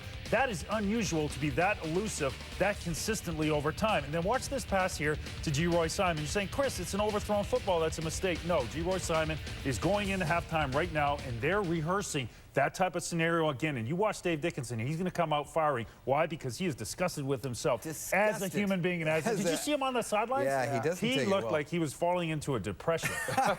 And you would recognize that. I would recognize that. You know, he threw only 5 in 12 games all of last year. It's a rare happening for him. But, you know, I want to ask you about Tony Simmons. This guy's 6'1", 212. He's got great speed, though, for such a big guy, doesn't he? Well, it's not so much speed, Dave. It's explosive ability. That ability to go from a standing position to your ultimate fastest in a short time. You used to be like that, didn't you? But he is a remarkable athlete, and I think he's going to be a success in this league. Dave, some players have speed, and they can't equate it during a football game. That's right. He's able to do that. He's able to take his God-given ability and use it on the football field. You know, Don't you agree, John? Yeah, absolutely. And one other thing, guys, that you talked about prior to the game, both backs are involved, unlike what we saw last week, Keith and Warren, right? Well, it's hardly fair, right? Dave Dickinson does have a lot of weapons around him, but you know what? It's not every quarterback that can handle that. You've got to be a very talented, gifted person in order to distribute the football to lots of worthy recipients, and Dave's got that. It's Jacques Chapdelaine and it's Tommy Condell as well, the offensive coordinators for both teams that have to keep that in mind. Right now, the difference is 3 points, and those 3 points were obtained by the BC Lions off of a Kerry Joseph fumble. Look at these guys. What do you say? They got to get into the gym, Matt? What do you think? Oh my Yes! About a year. Here are the halftime stats brought to you by Coors Light, the Silver Bullet. Jock? Much improved defense by Saskatchewan, limiting Dickinson to 105 yards passing. That's because of an improved pass rush and better secondary play. 89 yards rushing for Saskatchewan. Hey, that's mostly Kerry Joseph running the football. Here's what Wally Puano had to say to our Ray Morrison. Wally, this game is a lot different than it was a week ago, obviously, from an offensive standpoint. How did you think Dave Dickinson did leading the offense in the first 30 minutes? Well, he's been sporadic, but he's got to, just settle down and play, and he'll do that. Talk to me about your young kicker, Pakula. Seems to be doing a great job here. Well, again, it's, he's got to have confidence himself. We have confidence in him, and, we're very pleased with what he's doing. Good stuff. Thanks, Walt.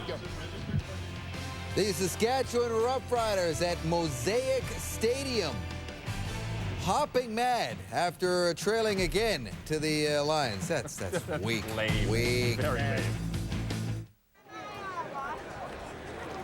TSN is proud to present you this game in high definition, courtesy of Sony, and available in 5.1 digital Dolby surround sound. The 11-8 BC as we get set for the third quarter. First, Ray Morrison and Saskatchewan head coach Danny Barrett. Coach Kerry Joseph, 6 of 14 in the first half. How did you think he did?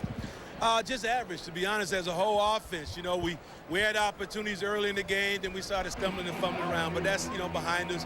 We made some adjustments, and we need to sustain drives. You talked about how intense the week of practice was. Your defense came out and played extremely well in the first 30 minutes. Give me a word on that. Well, and that's what we talked about, being a little bit more aggressive, playing a lot more intensity. We've done that, and now we need to even play at a higher level this half. Thanks, Dan. Thank you.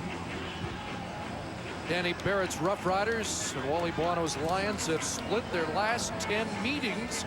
And of course, Saskatchewan looking for a split of the first two in 2006. BC with the lead by a field goal as we start the second half at Mosaic Stadium. And this is Antonio Warren up across the 45, a flag away from the return. And we'll see what Jake Ireland has called here as Dickinson leads the offense out for BC. It looks like it'll be an illegal block, and Dickinson will have to go back a little bit further to start this drive. BC number 91, 10-yard penalty, first down. Not McKay Lozier called on the return. Always a game of adjustment. Jacques Chapdelaine, the offensive coordinator for the BC Lions, in the first half generated that touchdown early on in the first quarter. 1 field goal, 4 punts, and 1 turnover. And it wasn't a misprint, it was Tyrone Williams with the touchdown catch for BC. Dave Dickinson to the air and to his favorite target, Geroy Simon. 10 catches last week, 9 came in the first half. Well, this is just Geroy Simon, and one thing he doesn't get enough credit for is how well he can read defenses, because he's just going to go out, read that it's a zone defense, and sit down. If it's man-to-man, he likely goes deep, but he can see how high Eddie Davis is playing on him, just sits it down there, and the timing is perfect. 2nd and 1, and Jarius Jackson comes in to replace Dickinson on this short yardage situation. And he'll lunge across the 45 and get the first down. I don't recall what year it was, but there was a year when Danny McManus, playing for the Hamilton Tiger Cats, was injured. He hurt his knee badly on a play just like that for short yardage for one yard, and he just fell forward into the pile and missed a ton of games because of that. Ever since then, teams have been substituting the backup quarterback. 1st and 10, you see Dickinson almost exclusively under the shotgun this year to help the protection. Swings to Warren. Antonio Warren with an open field. Come on now. And he's crashed down to the 45. Donnie Ruiz, the safety, finally brings Warren down with a big pickup for BC, close to 20 yards. Jason Jimenez, one of the new tackles right here in your screen, is going to one of the wash blocks as he gets outside. Tony Warren just comes right off the inside hip of him, and David Bush is pushed right to the sideline. One of those new tackles. Offensive line coach Dan D'Orazio, one of the best in the game, really took last year's 74 sacks personally. And with those 2 new tackles, Murphy and Jimenez, and a timeout call by BC, and just a refocus, that offensive line looks much sharper. And we may not talk week in and week out about the Lions' offensive line problems this year. One of the great minds when you're talking about offensive line coaches is Dan D'Orazio, and he puts a system when it comes to blocking schemes up there. He demands that it's a very tough system. He demands the guys to pick it up quickly, and Rob Murphy and Jimenez have both done it pretty well. And, you know, I asked Dave Dickinson about last year and how much it affected him. He said, you know what happens? I don't really pay attention. I know those guys are doing their best up there, and he doesn't want to ever say anything bad about his offensive line. But he said, when the tackles are having off years, I look at the defensive lineman and the rush and take my eyes off downfield. Back to Saskatchewan 46, 1st and 10. Dickinson in trouble, dumps it off. Lyle Green across the line of scrimmage, and maybe a couple. You know, and think about that. And Dave Dickinson said that is absolutely crucial, and he was very careful not to point any fingers at Corey Mantico, who retired, or his tackles from a year ago. But he was saying, when it's breaking down up front and I drop back, I have to take my eyes, or I have a tendency of taking my eyes off the coverage and look at the pass rush. And when I do that, I am dead. The Saskatchewan middle linebacker Mike McCullough shaken up on the play. He's getting attention, and we'll take a timeout here in Regina. The CFL on TSN is brought to you in part by Holiday Inn Hotels, the official business hotel of the CFL. With free high-speed internet in every room, the office is just a click away. Mike McCullough up under his own steam. Like he no problem with the left shoulder, but maybe ready to come back soon. Here's Dickinson, Paris Jackson with a nifty sidestep, but they really did have a foot out of play. It's a 22-yard hookup from Dickinson to Jackson. And now, because Saskatchewan playing more zone defense, Dave Dickinson is now mixing up the routes and getting some double moves, so he's making the Saskatchewan defense not just react on the snap, but also react while the play is developing. That was just an out and up down the sideline for Jackson, who's wide open. 3 minutes into this third quarter, and the Lions' march continues. It started at the 35, and Antonio Warren is brought down immediately. Kitwana Jones with another tackle. Well, Kitwana Jones will see some more playing time on defense if Mike McCullough stays on the sideline and is injured. And he hurt his shoulder, you mentioned, Chris, and looked like it might just have been a stinger where Ray Morrison is looking into it for us, but Kitwana Jones can seize this opportunity. Jones comes in on the second and long packages defensively. Right now he's in with McCullough sideline and 2nd and 13. Facing the Lions offense. Dickinson, quarterback draw. And it opened up for Dickinson, who lunges down to the 12. And he's going to be close and signals to Wally Buono that he come up a yard short. Here comes McCullough back in the lineup, but Antonio Warren makes the key block here for Dave Dickinson to give him the extra couple yards that he needed to make it close, because he gets the block right here. Watch number 34 as he comes down, and he's going to get on Reggie Hunt. And it's not a huge, devastating block to the left of your screen, just enough to slow Hunt down, and he grabs a little jersey, gets away with that, and Hunt has to dive, and that gave Dave Dickinson the extra couple of yards. So less than a yard short. Dickinson starts 4 for 4 on his opening drive. 53 yards in the air, and he just rushed for 12. Jarius Jackson comes in to get the first down. 3rd and 1. Nate Davis and Scott Schultz hunker down. Jackson tries the left side behind left guard Kelly Bates. And Rob Murphy, the left tackle, and has the first down.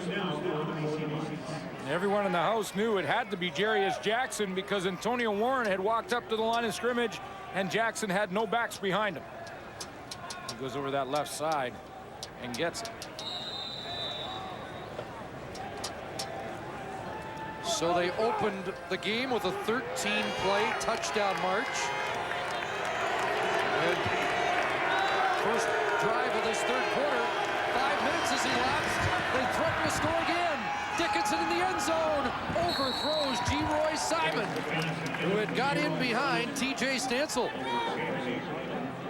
And that ball that's Dave Dickinson's shoulders right there, because you're right, G. Simon had opened up. The Riders played zone down in the goal line area, which is something you don't normally see. Usually down here, it's going to be straight man-to-man. But if Dickinson gets that ball to G. Simon right as he comes out of the break, he's got himself a touchdown. Tried to put air under it, and Armando Curry got back there to help out. 2nd and 10 from the 11.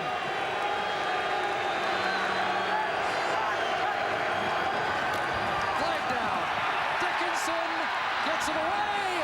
Almost picked by Fred Perry. But plenty of heat on Dave Dickinson. Big Nate Davis without the helmet.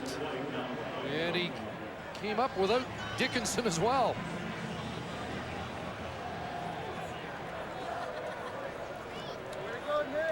I'm wondering when we were going to start talking about Nate Davis or Scott Schultz. Offside.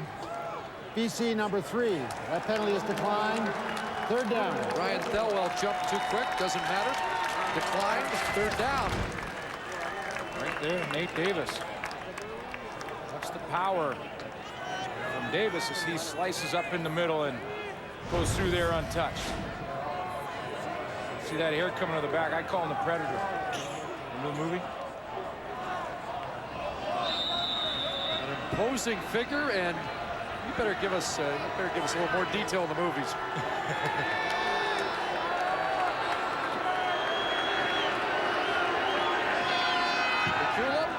He puts it through and expands the lead. It's a 6-point BC advantage in the third quarter. Oh, when a quarterback is sacked, Purelator will donate his weight in food to a local food bank, Purelator, where business is going. And since the program began in 2003, over 700,000 pounds of food have been raised for Canadian food banks. Brett Johnson's made plenty of contributions, 17 sacks last year. Saskatchewan with 2 sacks, 1 for BC. So far in this game, Kerry Joseph, long, wide out. And Armstead with the catch, wrapped by Mark Washington. Well, there's Brent Johnson you just mentioned. 17 sacks last year, and Brent Johnson was the ultimate gladiator last year. In fact, he was the gladiator of the year through his performance. So in this game, we have the gladiator of the year and Predator. Or Predator, you remember the Predator versus Alien? I don't. You gotta help me. The first one was Predator with Arnold Schwarzenegger, and then I think Danny Glover went after him in 2, and it was a Predator was that alien is huge, and he's got the hair and everything. All right, I'll bring it for the next plane trip. Okay. Short gain by Kenton Keith.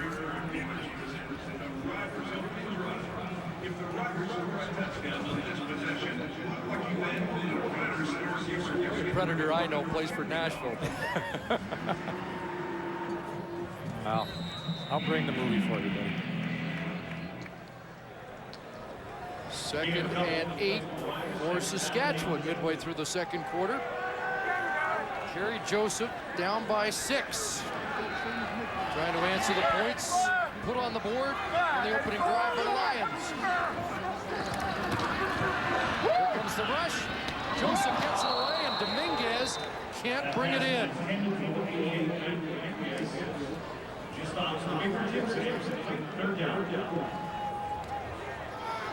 And Joseph on the limp as he heads to the bench.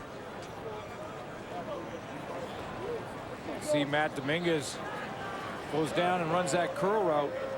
And again, the ball sails a little bit on Kerry Joseph, although this time it looked like he had Aaron Hunt to deal with. Hunt had him all wrapped up. Antonio Warren awaits the punt from Luka Kanji. Poor kick. It bounces to Acri at the 32. And Acri is wrapped up and tossed down at the 37-yard line. Just a 29-yard punt. You can vote for today's Rogers Player of the Game during the fourth quarter. Send to Go CFL your pick. Rogers brings you the 2006 FIFA World Cup video highlights on the latest MP3 phones. It's a tough one today. Very tough. Maybe a defender. Mondo Curry has an interception on the outside, playing corner for the Riders. Dave Dickinson a drive away from, and maybe a play away from being in contention as he hooks up with old reliable G. Simon. 25 yards, Dickinson to Simon. That's better timing between the two. Dave Dickinson, and to the left of your screen, G. Simon just going to run a corner route, and he's got the angle, he's got the sideline. That ball put right on the money. Ball at the Saskatchewan 47. Dickinson into the flat. Lyle Green out of the backfield with the catch. Well, one weapon who is not available today and for the next few weeks, unfortunately, Jason Claremont. Yeah, this was game one, and Jason Claremont right there in your screen in that bunch formation, and his own offensive lineman, Rob Murphy, rolls on the back of his leg. The good news for Claremont is it won't require surgery, which means his rehab will be quicker. And the adjustment made by Wally Buono is to move Paris Jackson into his place. Claremont missed 5 with a similar injury in 2003. We hate to see the prime guys in the league like that go down. And now, Kitwana Jones with a sack of Dave Dickinson back beyond midfield, his second of the game. Kitwana Jones comes off the corner, and he's working one-on-one on the tackle, Jason Jimenez. Here he is right here. Kitwana Jones is going to just use his speed to get around the corner. That's called a rip move when you bring your arm underneath the arms of the offensive lineman. Loss of 10. And a punting situation for BC with Dorsey back. Good punt by Pecula. And it's going to angle out, and let's see where they're going to mark this. Is it a single or a terrific coffin corner kick? It is a single point for BC. So it's 15-8. We talked about Jason Claremont being out of the lineup. Wally Buono talked to us yesterday about his replacement, Paris Jackson. Paris is very comfortable at that role, probably brings a few different things than Jason. But, you know, Jason's a great player, not only a great athlete, but also brings a tremendous attitude, you know, and that's going to be missed. But, you know, we're hoping he gets back quickly.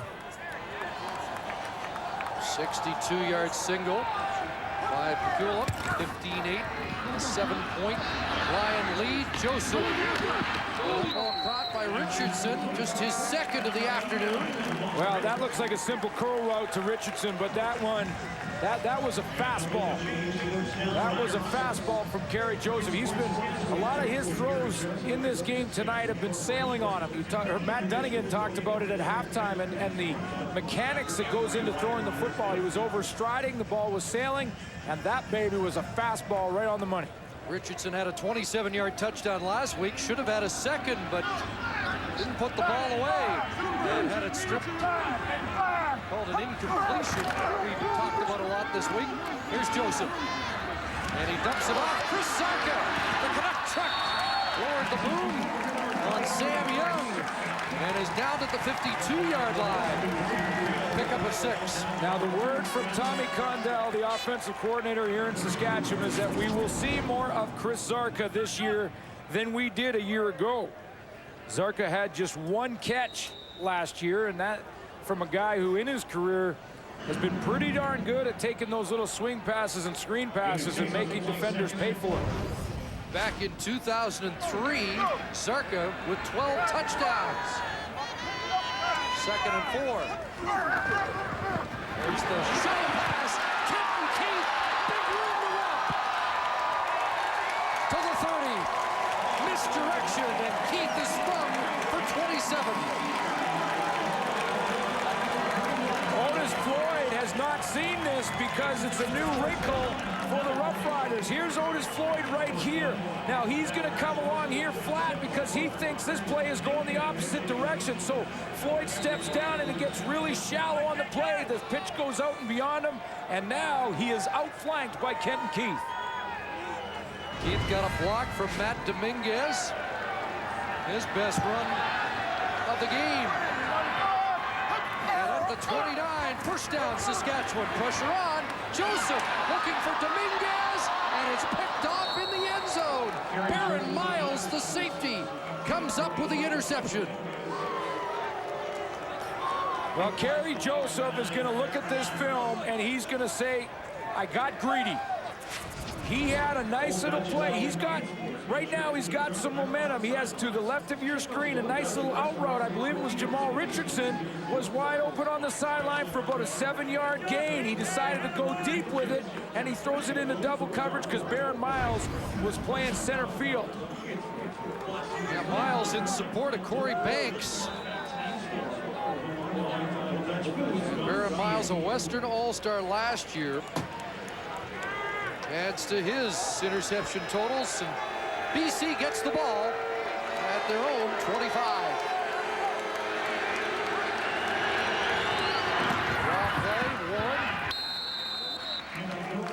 One, maybe two. You know, Chris, Baron Miles made such a good play last. You talked about Jamal Richardson not having that second touchdown. It was Baron Miles who stripped him of the ball in a key situation last week in the game. The play was reviewed and not overturned, so Baron Miles makes big plays in back-to-back weeks at key points in the game. That's big momentum changer with the Riders on the move the way they were to steal that away. Baron Miles in the Nebraska Cornhusker Hall of Fame. One of the best safeties to ever play here in the CFL. 2nd and 8. Ackrey trying to get to the first down stick. They'll mark him out at the 33, and he'll come up a couple of yards short. Family back at home. Ava, Raven, Zion, with a lovely wife. Happy anniversary, baby. Let's go, D. One of the class performers in this league. Oh, yeah. Let's go. You look at Baron Miles, he also has 8 career block kicks. He's another playmaker. I mean, he'll never say that Baron Miles is one of the fastest cover men in the league, but he doesn't have to be because he has such great football sense. He knows where to be, he knows when to get there. That's why he has so many turnovers in his career, including 8 block kicks, 3-time All-Canadian. What a good punt by Pacula, and Dorsey has some room. Oh, baby. Dorsey across midfield. Jamal Johnson forces him out. See the hit from... Saskatchewan goes to work on offense. Kerry Joseph under pressure from Chris Wilson, and now takes off. The 44, the late hit will be called on Otis Floyd. The All-Star Lions outside linebacker, who doesn't agree. Well, I think he believes that because Kerry Joseph waited till the last second to hook slide, he couldn't stop his momentum, but you have to control your body. Penalty. First down. Anytime the quarterback will slide feet first, you cannot touch him. Floyd said it happened too late for him to react.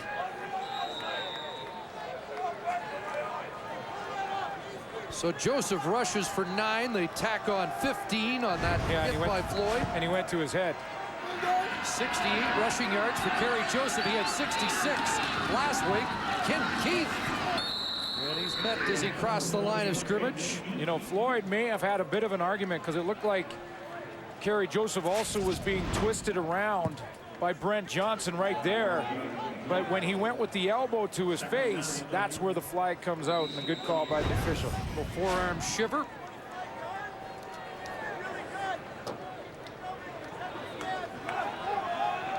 Floyd heated up.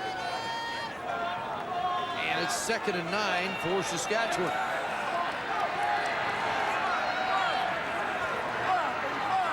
Half-minute remaining in the 3rd quarter. Kerry Joseph through the hands of Chris Zarka, who had some blockers out in front. Well, here's an example of Kerry Joseph again having an open man underneath. I know he was trying to get it to Zarka, but that side of the field way more congested. I want to show you one right here. Look at Jason French. He's going to slide out here. Now watch how wide open he is to the trip formation to the field. A little dump pass there is about a 15, 20-yard gain to number 6. Kerry Joseph goes the opposite side of the field again, and there's more congestion there and a tougher throw. Kanji in to try a 35-yard field goal. And he continues his impressive CFL start. He's made it from 37, 42, and 35. The 2006 FIFA World Cup from Germany continues on TSN and Rogers Sportsnet. All games available in high definition. Check tsn.ca for schedule information. So 8 seconds remaining here in the third quarter. There we are. Mosaic Stadium at Taylor Field. To the right of your screen there. And for folks who are just joining us, it's a potash company, Mosaic, that has signed a 10-year agreement, $4 million to the Roughriders for naming rights, and they're going to refurbish the field here in the next couple of years. New turf.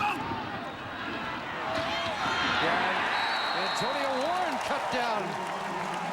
Chris, that decision was a tough one for the Riders with all the tradition here at Taylor Field, and they had some people call in and email that were upset. They cleared it with the family of Piffles Taylor, and they feel that they had 4 million reasons to make the change that was going to help the field and upgrade this entire stadium, and it really is the way of the future. And good for the family to step up, and nobody's going to forget the man who this field was originally named for. Dickinson, and Paris Jackson in front of his head coach makes the catch. The final play of the third quarter. The fourth quarter ahead, and the Lions ahead by 4.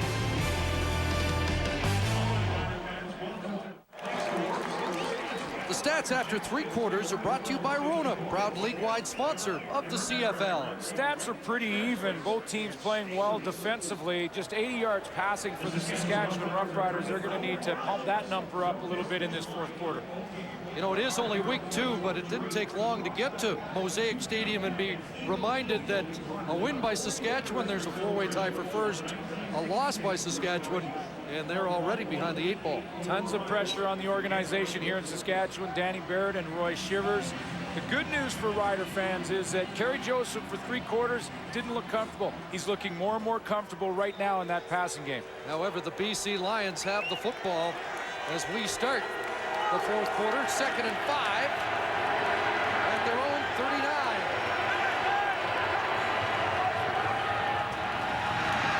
Dickinson and Simmons the catch. Well, we talked about Jason Claremont and Paris Jackson and how that has been a change, and you heard Coach Wally Buono talk about that they're different athletes, but both very good ones. Now, this is the block earlier on that Paris Jackson misses. This is one thing that Paris Jackson has to get used to. Here he is right here. He slides in early in the game and misses Reggie Hunt. Jason Claremont makes that type of block because he's used to it. One thing Wally knows, though, is Paris Jackson can make these tough catches down the sideline. He made a couple over the middle as well. 1st and 10, pressure from Reggie Hunt. Dickinson gets it away, and Paris Jackson's got it. A catch at the Saskatchewan 50, but a flag down in the Lions' backfield. And it's not that Paris Jackson can't make that kind of block on passing plays. He's capable of it. He's big. He's physical. Jackson has great size. 6'3", 221. BC number 60, 10-yard penalty. Repeat first down. Jason Jimenez called, and they'll march it back 10. But the one thing that Paris Jackson hasn't been asked to do very often is slide in there and make that type of block because he's played at wide receiver. So he has to get used to that, but Dave Dickinson knows he can rely on Paris Jackson for a big catch. 1st and 20. Heat on again. Dickinson has a man open at midfield. field. Tony Simmons, another catch. You know, he was off and running last year. Looked like he was going to have a terrific season. And then his knee was blown out midway through. But Tony Simmons is back in a big way. Yeah, and you know, he's going to play beside G-Roy Simon a bunch this year. And it just means trouble for defensive secondaries to put that kind of speed right beside G-Roy Simon. Wow. You know, he had a very similar injury to Matt Dominguez. It just looks like his recovery has been much faster and better than Dominguez so far. Dickinson in the flat. Curry over there to haul down G-Roy Simon. And Armando Curry was just a fraction of a second late on the play. Well, and this what that combination does, though. When you have, you know, Tony Simmons that takes off, even if he's not the primary target, you have to respect him as a defensive back. So G-Roy Simon should catch a bunch of passes just like that one in the underneath sort of intermediate zones off the speed of Simmons. 7th catch for G-Roy. 1st and 10. Davis jump.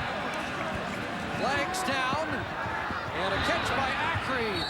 And he steps out at the 25. Nate Davis moved quickly. And was he drawn, or is this an offside that's going to be declined by the Lions?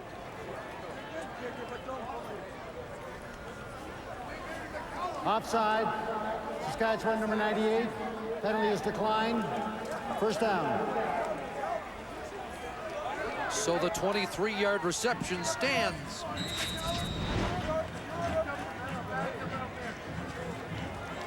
Now you see the movement. Big Nate Davis.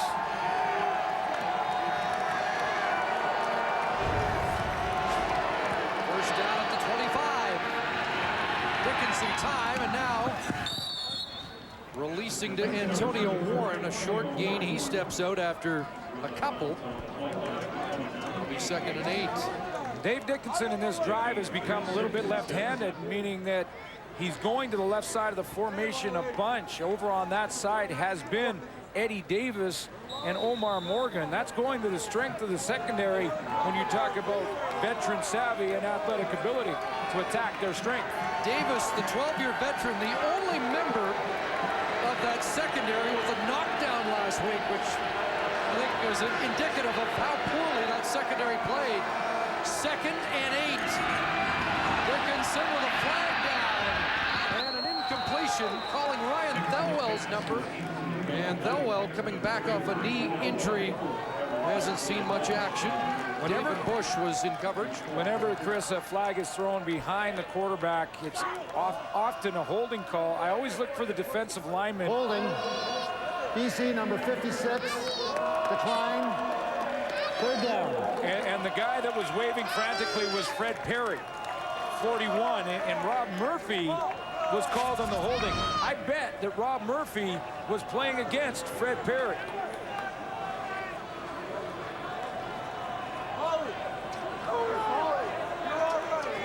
Murphy was just to the left of your screen, but Bakula in to try a 30-yarder. Trying to give BC a 7-point lead. And that one is wide. Chili dipped it. Dorsey concedes the signal. You sound like you're speaking from experience.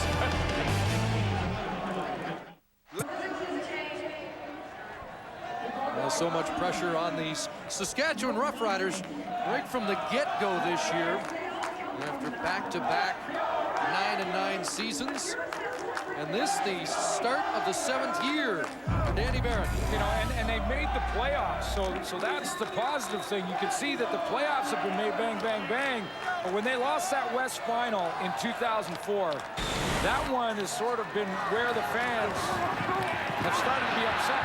Yep, Keith takes the toss up to the 40-yard line. Keith with 5. You get the feeling, Chris, that 9-9 just won't cut it here in Saskatchewan this year.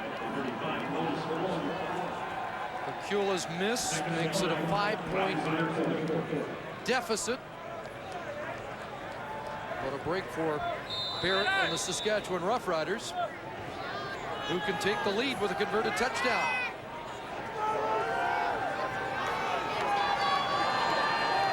Second and 5 for Kerry Joseph.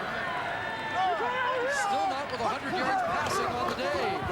There's that inside shuttle pass. Jason Armstead, the speedster, broke a couple of tackles and jumps across the 50. It's another way to get the football in the hands of Jason Armstead, and I watched him work on this yesterday in practice. He starts out as a third receiver to the short side of the field up here, and then what he will do is quickly slide underneath the formation and come right under here. When he does that, it's a nice, easy alley for Joseph to get him the football, and away he goes. 11 yards for the speedy wide receiver. First down at the 51 of the Riders. Play action, hitch screen. Richardson brought down by Javi Glatt. In heavy traffic for 3 to 4 yards. See the wide side of the field this time, different formations from the Saskatchewan Roughriders now. 1, 2, 3, 4 receivers to the wide side of the field, not the 3 and 2 they've been usually playing, and then they go and run that hitch screen out of that formation. So Saskatchewan starting to mix it up. Make it a 2-yard gain, 2nd and 8. Underneath Richardson. And Richardson nailed at the 50. He had to get beyond the 49. You know, and they'll be facing a 3rd down. Sorry, Chris. You know, on the defense side of that, you know, some people may think that formations, what does it matter where you line guys up? Because they just got to go down and get open anyway. It does make a big difference to defenses because the more formations you face, the more adjustments you have to make.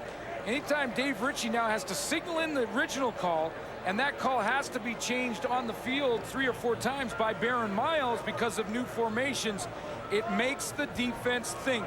And if you're thinking, you're not reacting. Over a yard short of the 1st down. And the jumbo team comes on offensively for Saskatchewan. Hathaway and Zarka, however, will line up 6 receivers outside. And Kerry Joseph off the right side. And a flag down. And Joseph inside the 40. Let's find out what the flag's all about.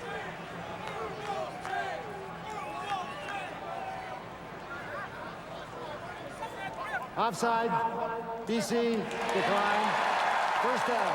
And I know it was short yardage, but again, a different formation for BC to try and think about, and one that the Riders could possibly go back to. This time it's 1, 2, 3 over there, 3 to the opposite side of the field, so they've emptied it out. Joseph now with 80 yards rushing in the game. Play action, wide open for Saka. Baron Miles with the tackle, but Saka has another Rough Rider 1st down at the 17. Javi Glatt, the middle linebacker, is responsible for Chris Zarka, who sneaks through the backfield and goes right down the seam. And what happened was Javier Glatt got a little too shallow in his drop. He went straight along the line of scrimmage. He didn't get enough depth, and Zarka's wide open. So Kerry Joseph now over 100 yards, 120 passing in the game, 80 on the ground, and the Rough Riders threatening. 1st and 10, and coming around is Armstead, and Brent Johnson wasn't fooled. That's why he's an All-Canadian. What a tackle. I mean, you are talking about Brent Johnson, 6'2", 271 pounds against Jason Armstead at 5'10", 175, and one of the quickest backs you're going to see right over here is Johnson. He steps upfield, and there's all kinds of space around him, and he makes that open field tackle. That is a huge tackle for the Lions. Limits the gain to 2, 2nd and 8. Kerry Joseph looks to the end zone. Dominguez at the goal line. Touchdown.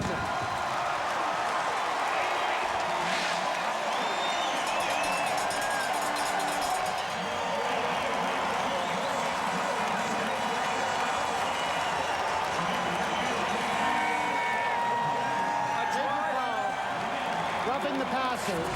BC number 99 will apply 15 yards on the kickoff. The penalty for roughing the passer. We'll go on to that kickoff. Tough catch over the middle for Dominguez. He's hit by Dante Marsh as the ball arrives, but it's a drive that is set up by formations. Matt Dominguez, who was hurt in week 2 a year ago and missed the rest of the year, has his first touchdown since the injury. Kanji the extra point, and the Roughriders have the lead. Sports Center coming up following this game with Jay Onright and Holly Horton. They'll bring you up to date on all the happenings today in the world of sports, including more on this meeting between Saskatchewan and BC that sees the Roughriders holding a 2-point lead with 6:50 on the clock. The missed Lions field goal looking bigger. And Kanji, after the 15-yard Chris Wilson roughing the passer penalty, kicks off from the 50, and Tony Simmons sprinting away, high-stepping down the sidelines, and caught at the 35 of Saskatchewan. And as Simmons injured on the play, it appears to be the case. And Bill Rochelle right there to work on Tony Simmons. First of all, the return is well blocked because Simmons, who gets the ball here, he's just going to take off to his right. He is not touched. Nice hold to the right side of the formation. Well blocked on the kickoff return. Now, what happens to Simmons at the end of the play? Kanji with the tackle, and you just hope that's not the same knee that was injured last season. It looks like he went down hard on his knees, but it doesn't look like they really twisted.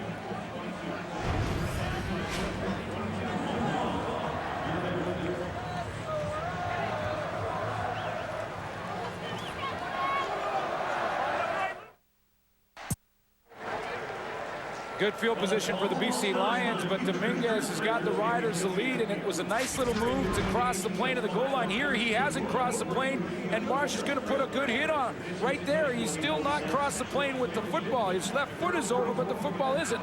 Watch the move now. There he is, right there. Now the football has crossed the plane of the goal line, and that's where Dominguez comes up with a touchdown. Now, can Dave Dickinson answer?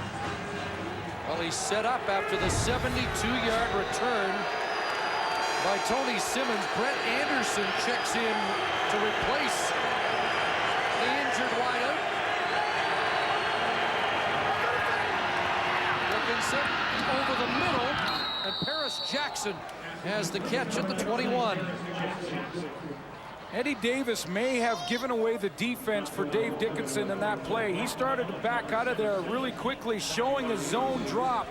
And when he showed that zone drop early, Dickinson knows where he wants to go, which is right over the middle. So Eddie Davis got caught in a long snap count and maybe gave the defense away, tipped off Dickinson. 14 for Paris Jackson. Less than 6 minutes to go, fourth quarter. A precarious 2-point Roughrider lead.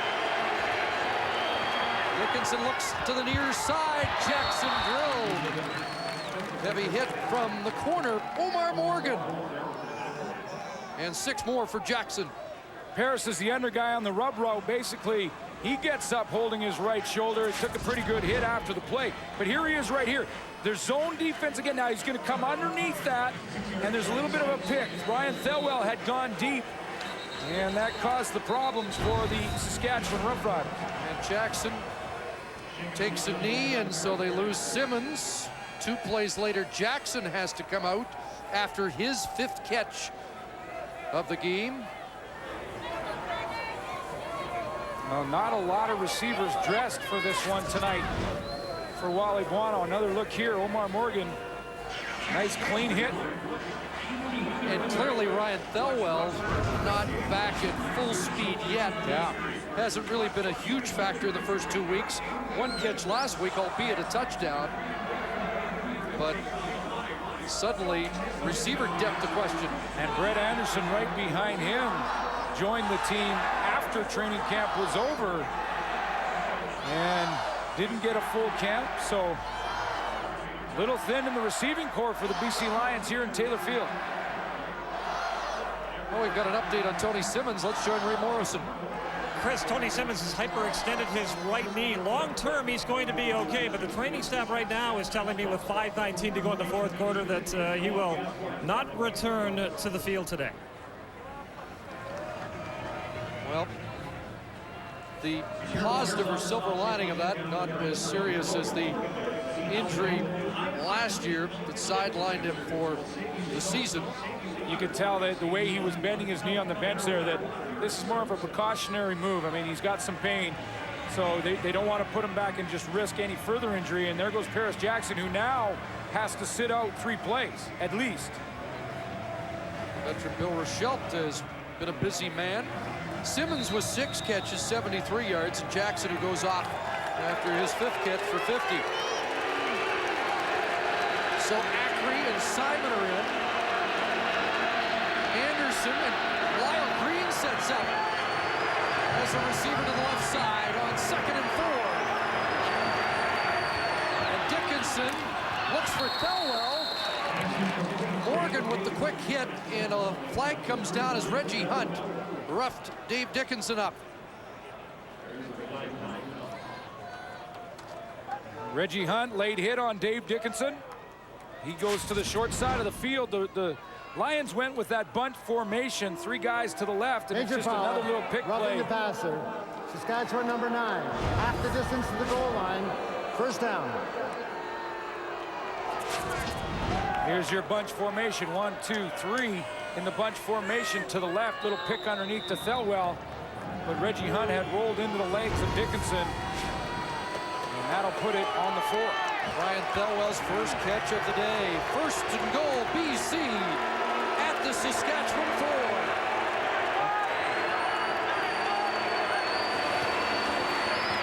Dickinson over the middle, and it's a touchdown, G. Roy Simon. Battling David Bush for the go-ahead Lions score. Dave Dickinson does such a nice job to set up this G. Roy Simon throw, because he goes to the bunch twice in a row to the left side of the formation. So what does he do? He goes out there and he puts bunch. 1, 2, 3 receivers over here. Then he looks there the whole way and comes backside on the crossing route to G. Roy Simon. That play set up by the 2 previous plays. So it's a 4-point lead, and the Lions offense stays on the field to go for 2.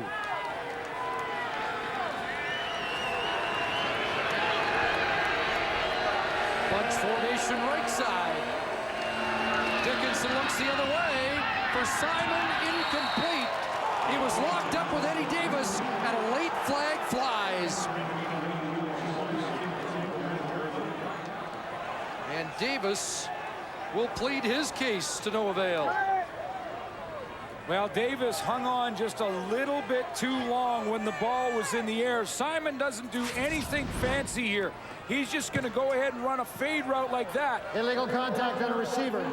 Saskatchewan number 29. Penalty is half the distance, and repeat the contact. You could see the first hit from Eddie Davis was fine, but he gave him one more and then a little tug, and it was the tug with the ball in the air that drew the flag. So now the ball is spotted at the 2, as the Lions get another crack at the 2-point convert. After G. Roy Simon's 3rd touchdown of the season and his 18th catch in 2 games. Flag down and early movement. This play halted. Well, and good thing for the Riders, it was halted because no one covered G. Roy Simon, if you can imagine that. Simon lined up to the left side of the formation in the slot back position, and the Riders didn't account for him. Offside. Saskatchewan number 3. Penalty is half the distance to the goal line, and repeat the convert. You know, and Omar Morgan may have seen that G. Roy Simon wasn't covered and went offside deliberately, because he is wide open. You could see there's no one, and he goes, you know what? We're not going to leave G. Roy Simon open. We better take the penalty. Shuttling players in and out, and now down to the 1. Looking for 2. Warren reaches out, breaks the plane with Reggie Hunt hanging on. It's a 6-point BC lead, 24-18. Antonio Warren caps that touchdown scoring drive. The 2-point convert run of 1 yard. Remember the early touchdown to Tyrone Williams under play action? Well, this time, there's the touchdown to Geroy Simon over and then the 2-point. They go the near side bunch. And Dave Dickinson looks at that formation like he did the last 2 plays, the previous 2 plays, I should say, and goes backside, fooling the defense. 72-yard kickoff return by Simmons, set it up, and then a 5-play, 35-yard scoring drive. Armstead and Dorsey get crossed up, and Armstead back in his own goal line. And it is a disastrous miscue by the Saskatchewan return man. Armstead stepped in front of Dorsey, and the last second appeared to give way. I got it, you got it, I got it, nobody's got it. Oops. It's usually the returner on the right side who's responsible to make the call. That would have been Dominic Dorsey, but one of the two has to either say you, or me. And obviously, no communication between the two of them, and the ball goes right between them. Well, they need a touchdown, and they will start at their 6, 104 yards away.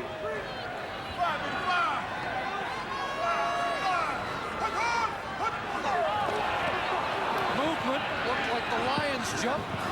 Get Keith inside. Up to the 10. You could hear that stutter by Kerry Joseph that appeared to draw the Lions offside. The 3-minute warning given to the benches in Regina. These fans are going to be out on the edge of their seat at Mosaic Stadium very soon. Under 3 minutes to play. And to just win today, they're going to need a converted touchdown. You know, in general, the fans have loved the addition of Kerry Joseph, but that can change in a hurry. He struggled in game 1. He struggled for 3 quarters. This is the drive that Kerry Joseph can win the fans in Saskatchewan. Offside was the call of the Lions. So it was 1st and 5. And a completion to Richardson. You know, he's got a long way to go, and they're trying to fight back the bad momentum or the momentum swing with the special teams error between Dominic Dorsey and Jason Armstead. They have to get over that mental challenge, this offensive unit led by Kerry Joseph. However, you ask any quarterback how they would rather a game unfold, and they would say, with the game on the line, give me the football and time to drive it, and Kerry Joseph has both. So they are short. It'll be 2nd, 3rd, and a yard.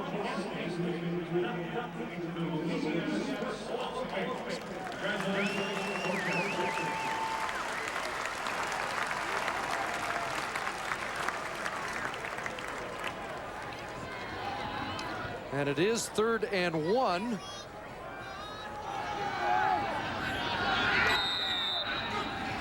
Joseph plowing ahead. Should have the first down, and Jake Ireland gives the signal.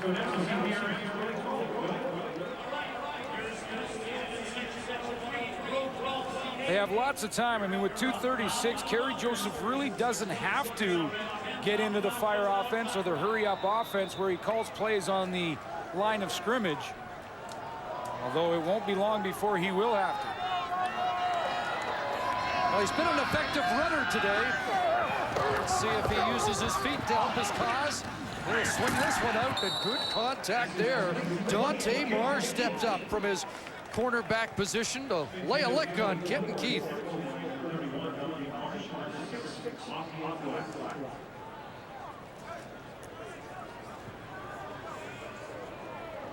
Dante Marsh in year 3, and you know, Wally Buono went through some growing pains with the 2 corners in BC, Dante Marsh and Sam Young, but it's paid off over the last couple. 6 yards, 2nd and 4. There's the quarterback drop. First down, Kerry Joseph.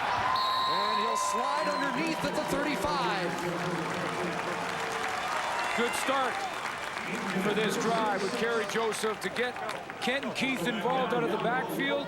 Show some patience. He doesn't have to go over 100 yards in one play. He's got lots of time, over 2 minutes. And he has been their best running back today. 89 yards on the ground for the quarterback. First down, a pump, a go, looking deep with a flag down. Dominguez, the intended receiver. Barrett Miles, closest man to the ball, but there is a flag in the Lions secondary. Dante Marsh was covering Matt Dominguez, who ran a double move like a curl and go, and Dante Marsh grabbed him. Whether or not this is illegal contact or interference depends on whether or not the ball was thrown, and that's what the officials are talking about now. Is it pass interference or is it illegal contact? Offside, Saskatchewan number 1. Illegal contact with receiver, BC number 24. The net yardage is 5 yards.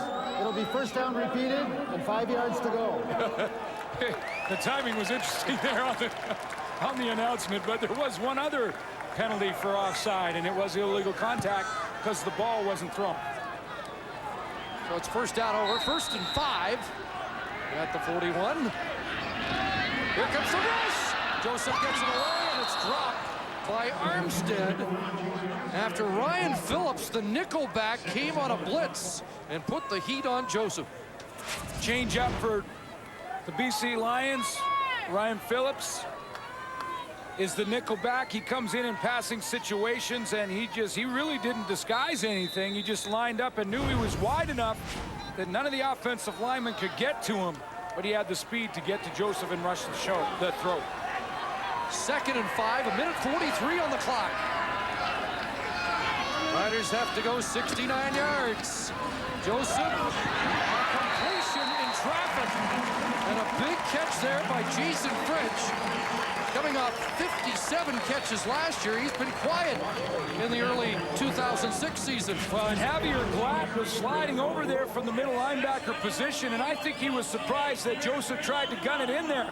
He was close to intercepting that and would not have been touched, but Kerry Joseph threads the needle.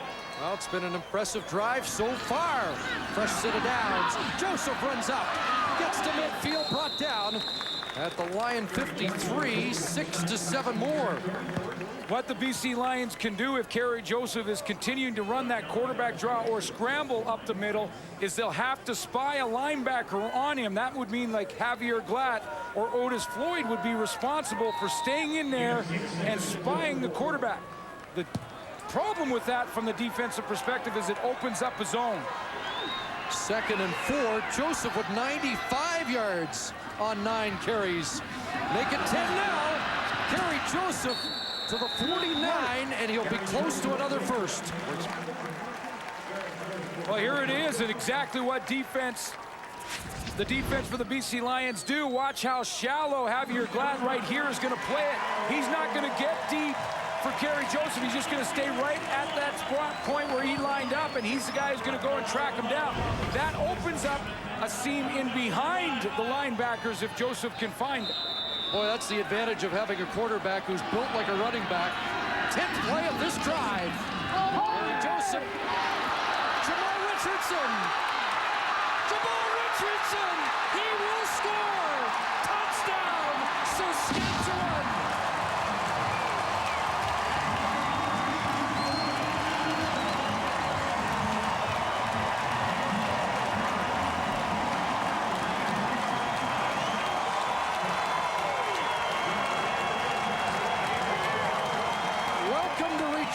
Kerry Joseph, they love you now. What a drive for Kerry Joseph. And he may have just sold the fans. Now the game is not over yet. But Kerry Joseph was in the shadow of his own goalpost, and he scores on a play that he became patient. Early on, he went deep, was intercepted. In a similar play, he was patient there. Kanji puts Saskatchewan ahead with 54 seconds on the clock. If they made a mistake, they left too much time on the clock, but nobody's complaining right now. Right across the field. Remember early on when Kerry Joseph had open receivers underneath, tried to force the ball deep and was intercepted by Barron Miles. This time he takes that little dump pass to Jamal Richardson, and he says, I'll let the athlete do the rest. And Richardson, some nice moves in the open field. What a composed and patient drive by Kerry Joseph. He used his legs, and then he used his arm, but more importantly, he used his mind. Well, they'll talk about this drive if the Riders hold on. 10 plays, 104 yards. Back-to-back touchdown marches for Kerry Joseph's Saskatchewan Roughriders here in the fourth quarter. But it isn't done, and there's plenty of time for Dave Dickinson. Absolutely. The Riders got to be careful that they don't start to celebrate just yet.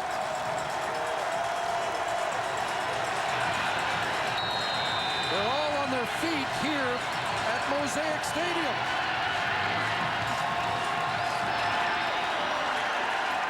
Antonio Warren. And Warren up to the 35-yard line. Met by a host of riders, including Neil Hughes.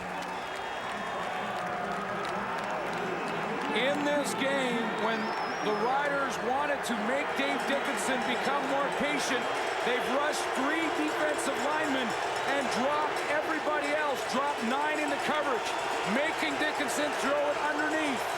We'll see what they do here. Remember, the Lions don't have all the receivers with them. No Simmons, no Jackson. 48 seconds on the clock. First down. Just beyond their 35. Underneath, Warren at the ground. Picked up. Eddie Davis will score, and the Rough Riders will win.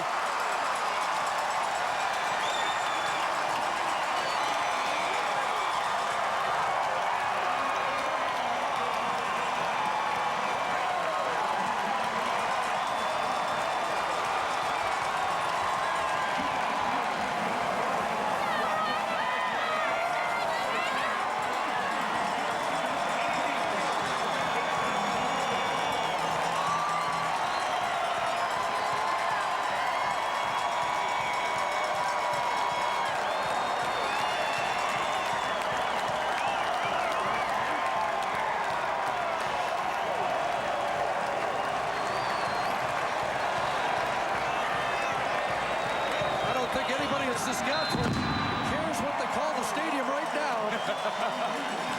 And the 13th man may have been a factor on that play.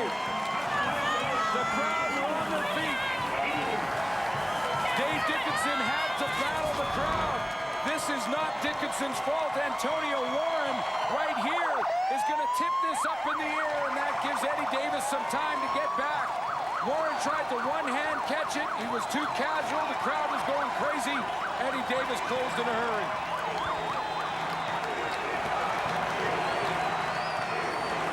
You really can't throw it any better, and Warren tried to one-hand catch it. Tips it up in the air, and it's goodbye. Eddie Davis has played 178 games in the Canadian Football League. He has his first CFL touchdown.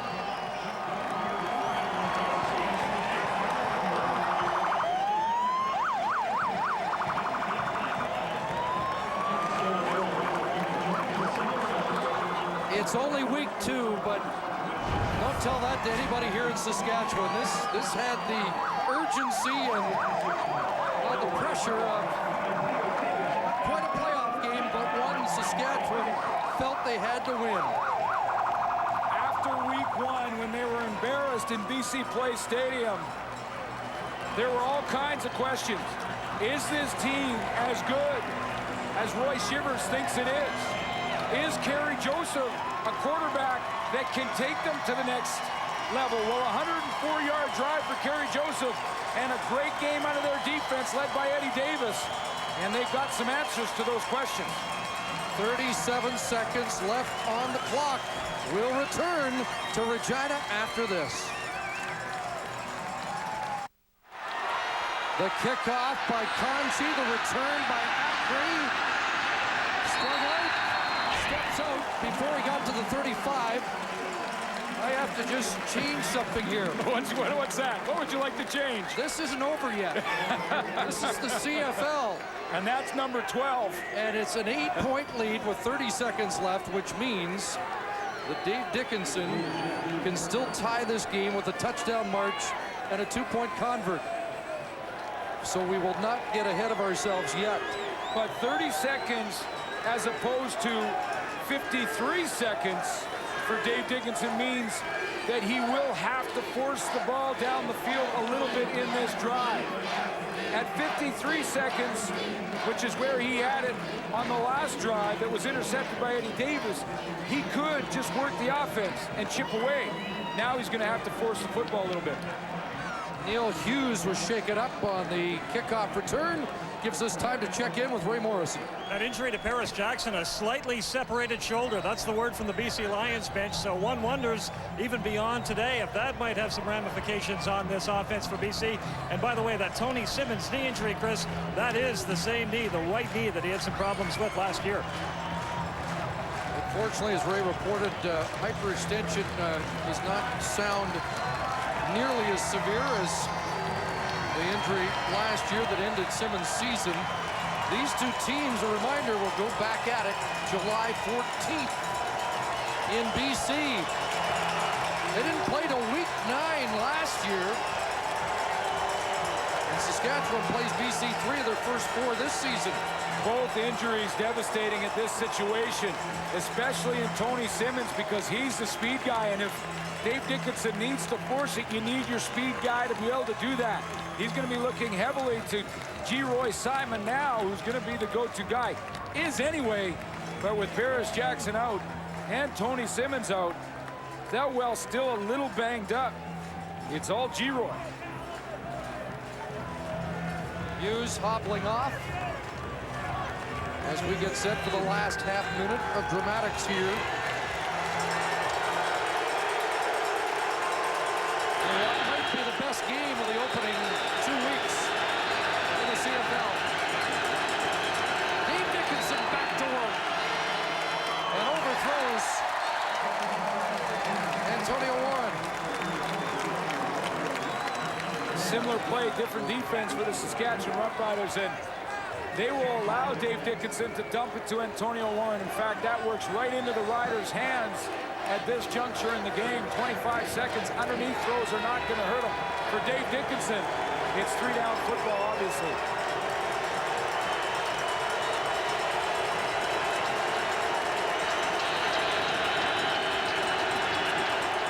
Second and 10, BC. Pressure coming. Dickinson steps up. Takes off. And down to the 35 by Fred Perry. That sets up 3rd and 4. 18 on the clock. Well, Dickinson has to get the 4 first, or else his baby's over. Now Antonio Warren becomes a threat. Dwan Epps comes in for Terrell Jeriniak. McCullough out for Kitlana Jones. And Dickinson on 3rd down. Gonna load it up, then goes underneath, incomplete. And a late flag. So this game is not done yet. Oh, baby. Wonder if Dwan Epps over there with a late hit on Dave Dickinson. 7 seconds on the clock. Major foul, roughing the passer. Saskatchewan number 77, 15-yard penalty, first down.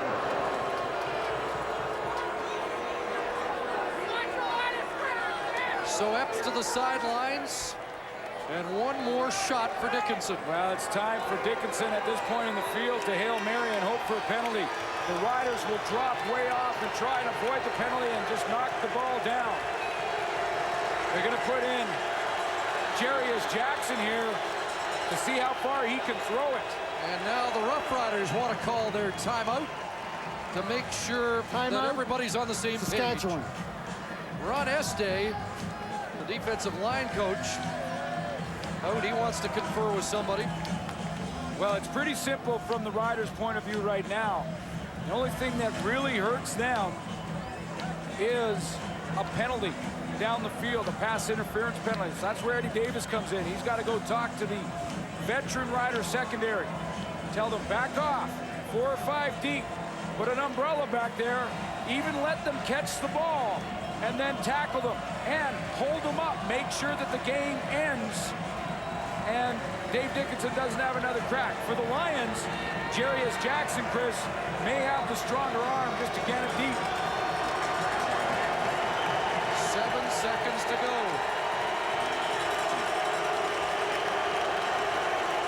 One shot for the former Notre Dame star, Jarius Jackson. Under pressure, does get it away. For Ryan Thelwell, incomplete, but they get the flag. They get the flag, and they'll have another crack at it. Thelwell almost made the catch. Well, at first it went through the arms of Thelwell. Oh, wait a minute. Saskatchewan celebrating. Pass interference. BC number 3. Is declined. Game is over. A sigh of relief for an entire province. I didn't see any contacts, which was a surprise to see the flag, but clearly Thelwell had pushed off to make his route to the football. Right down to the wire. And a ball that Thelwell could have caught.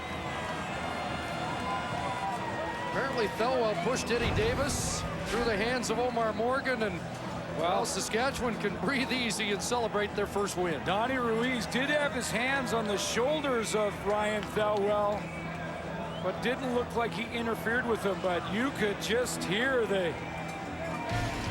What a football game. 3 touchdowns in the 4th quarter, and the Roughriders win the football game.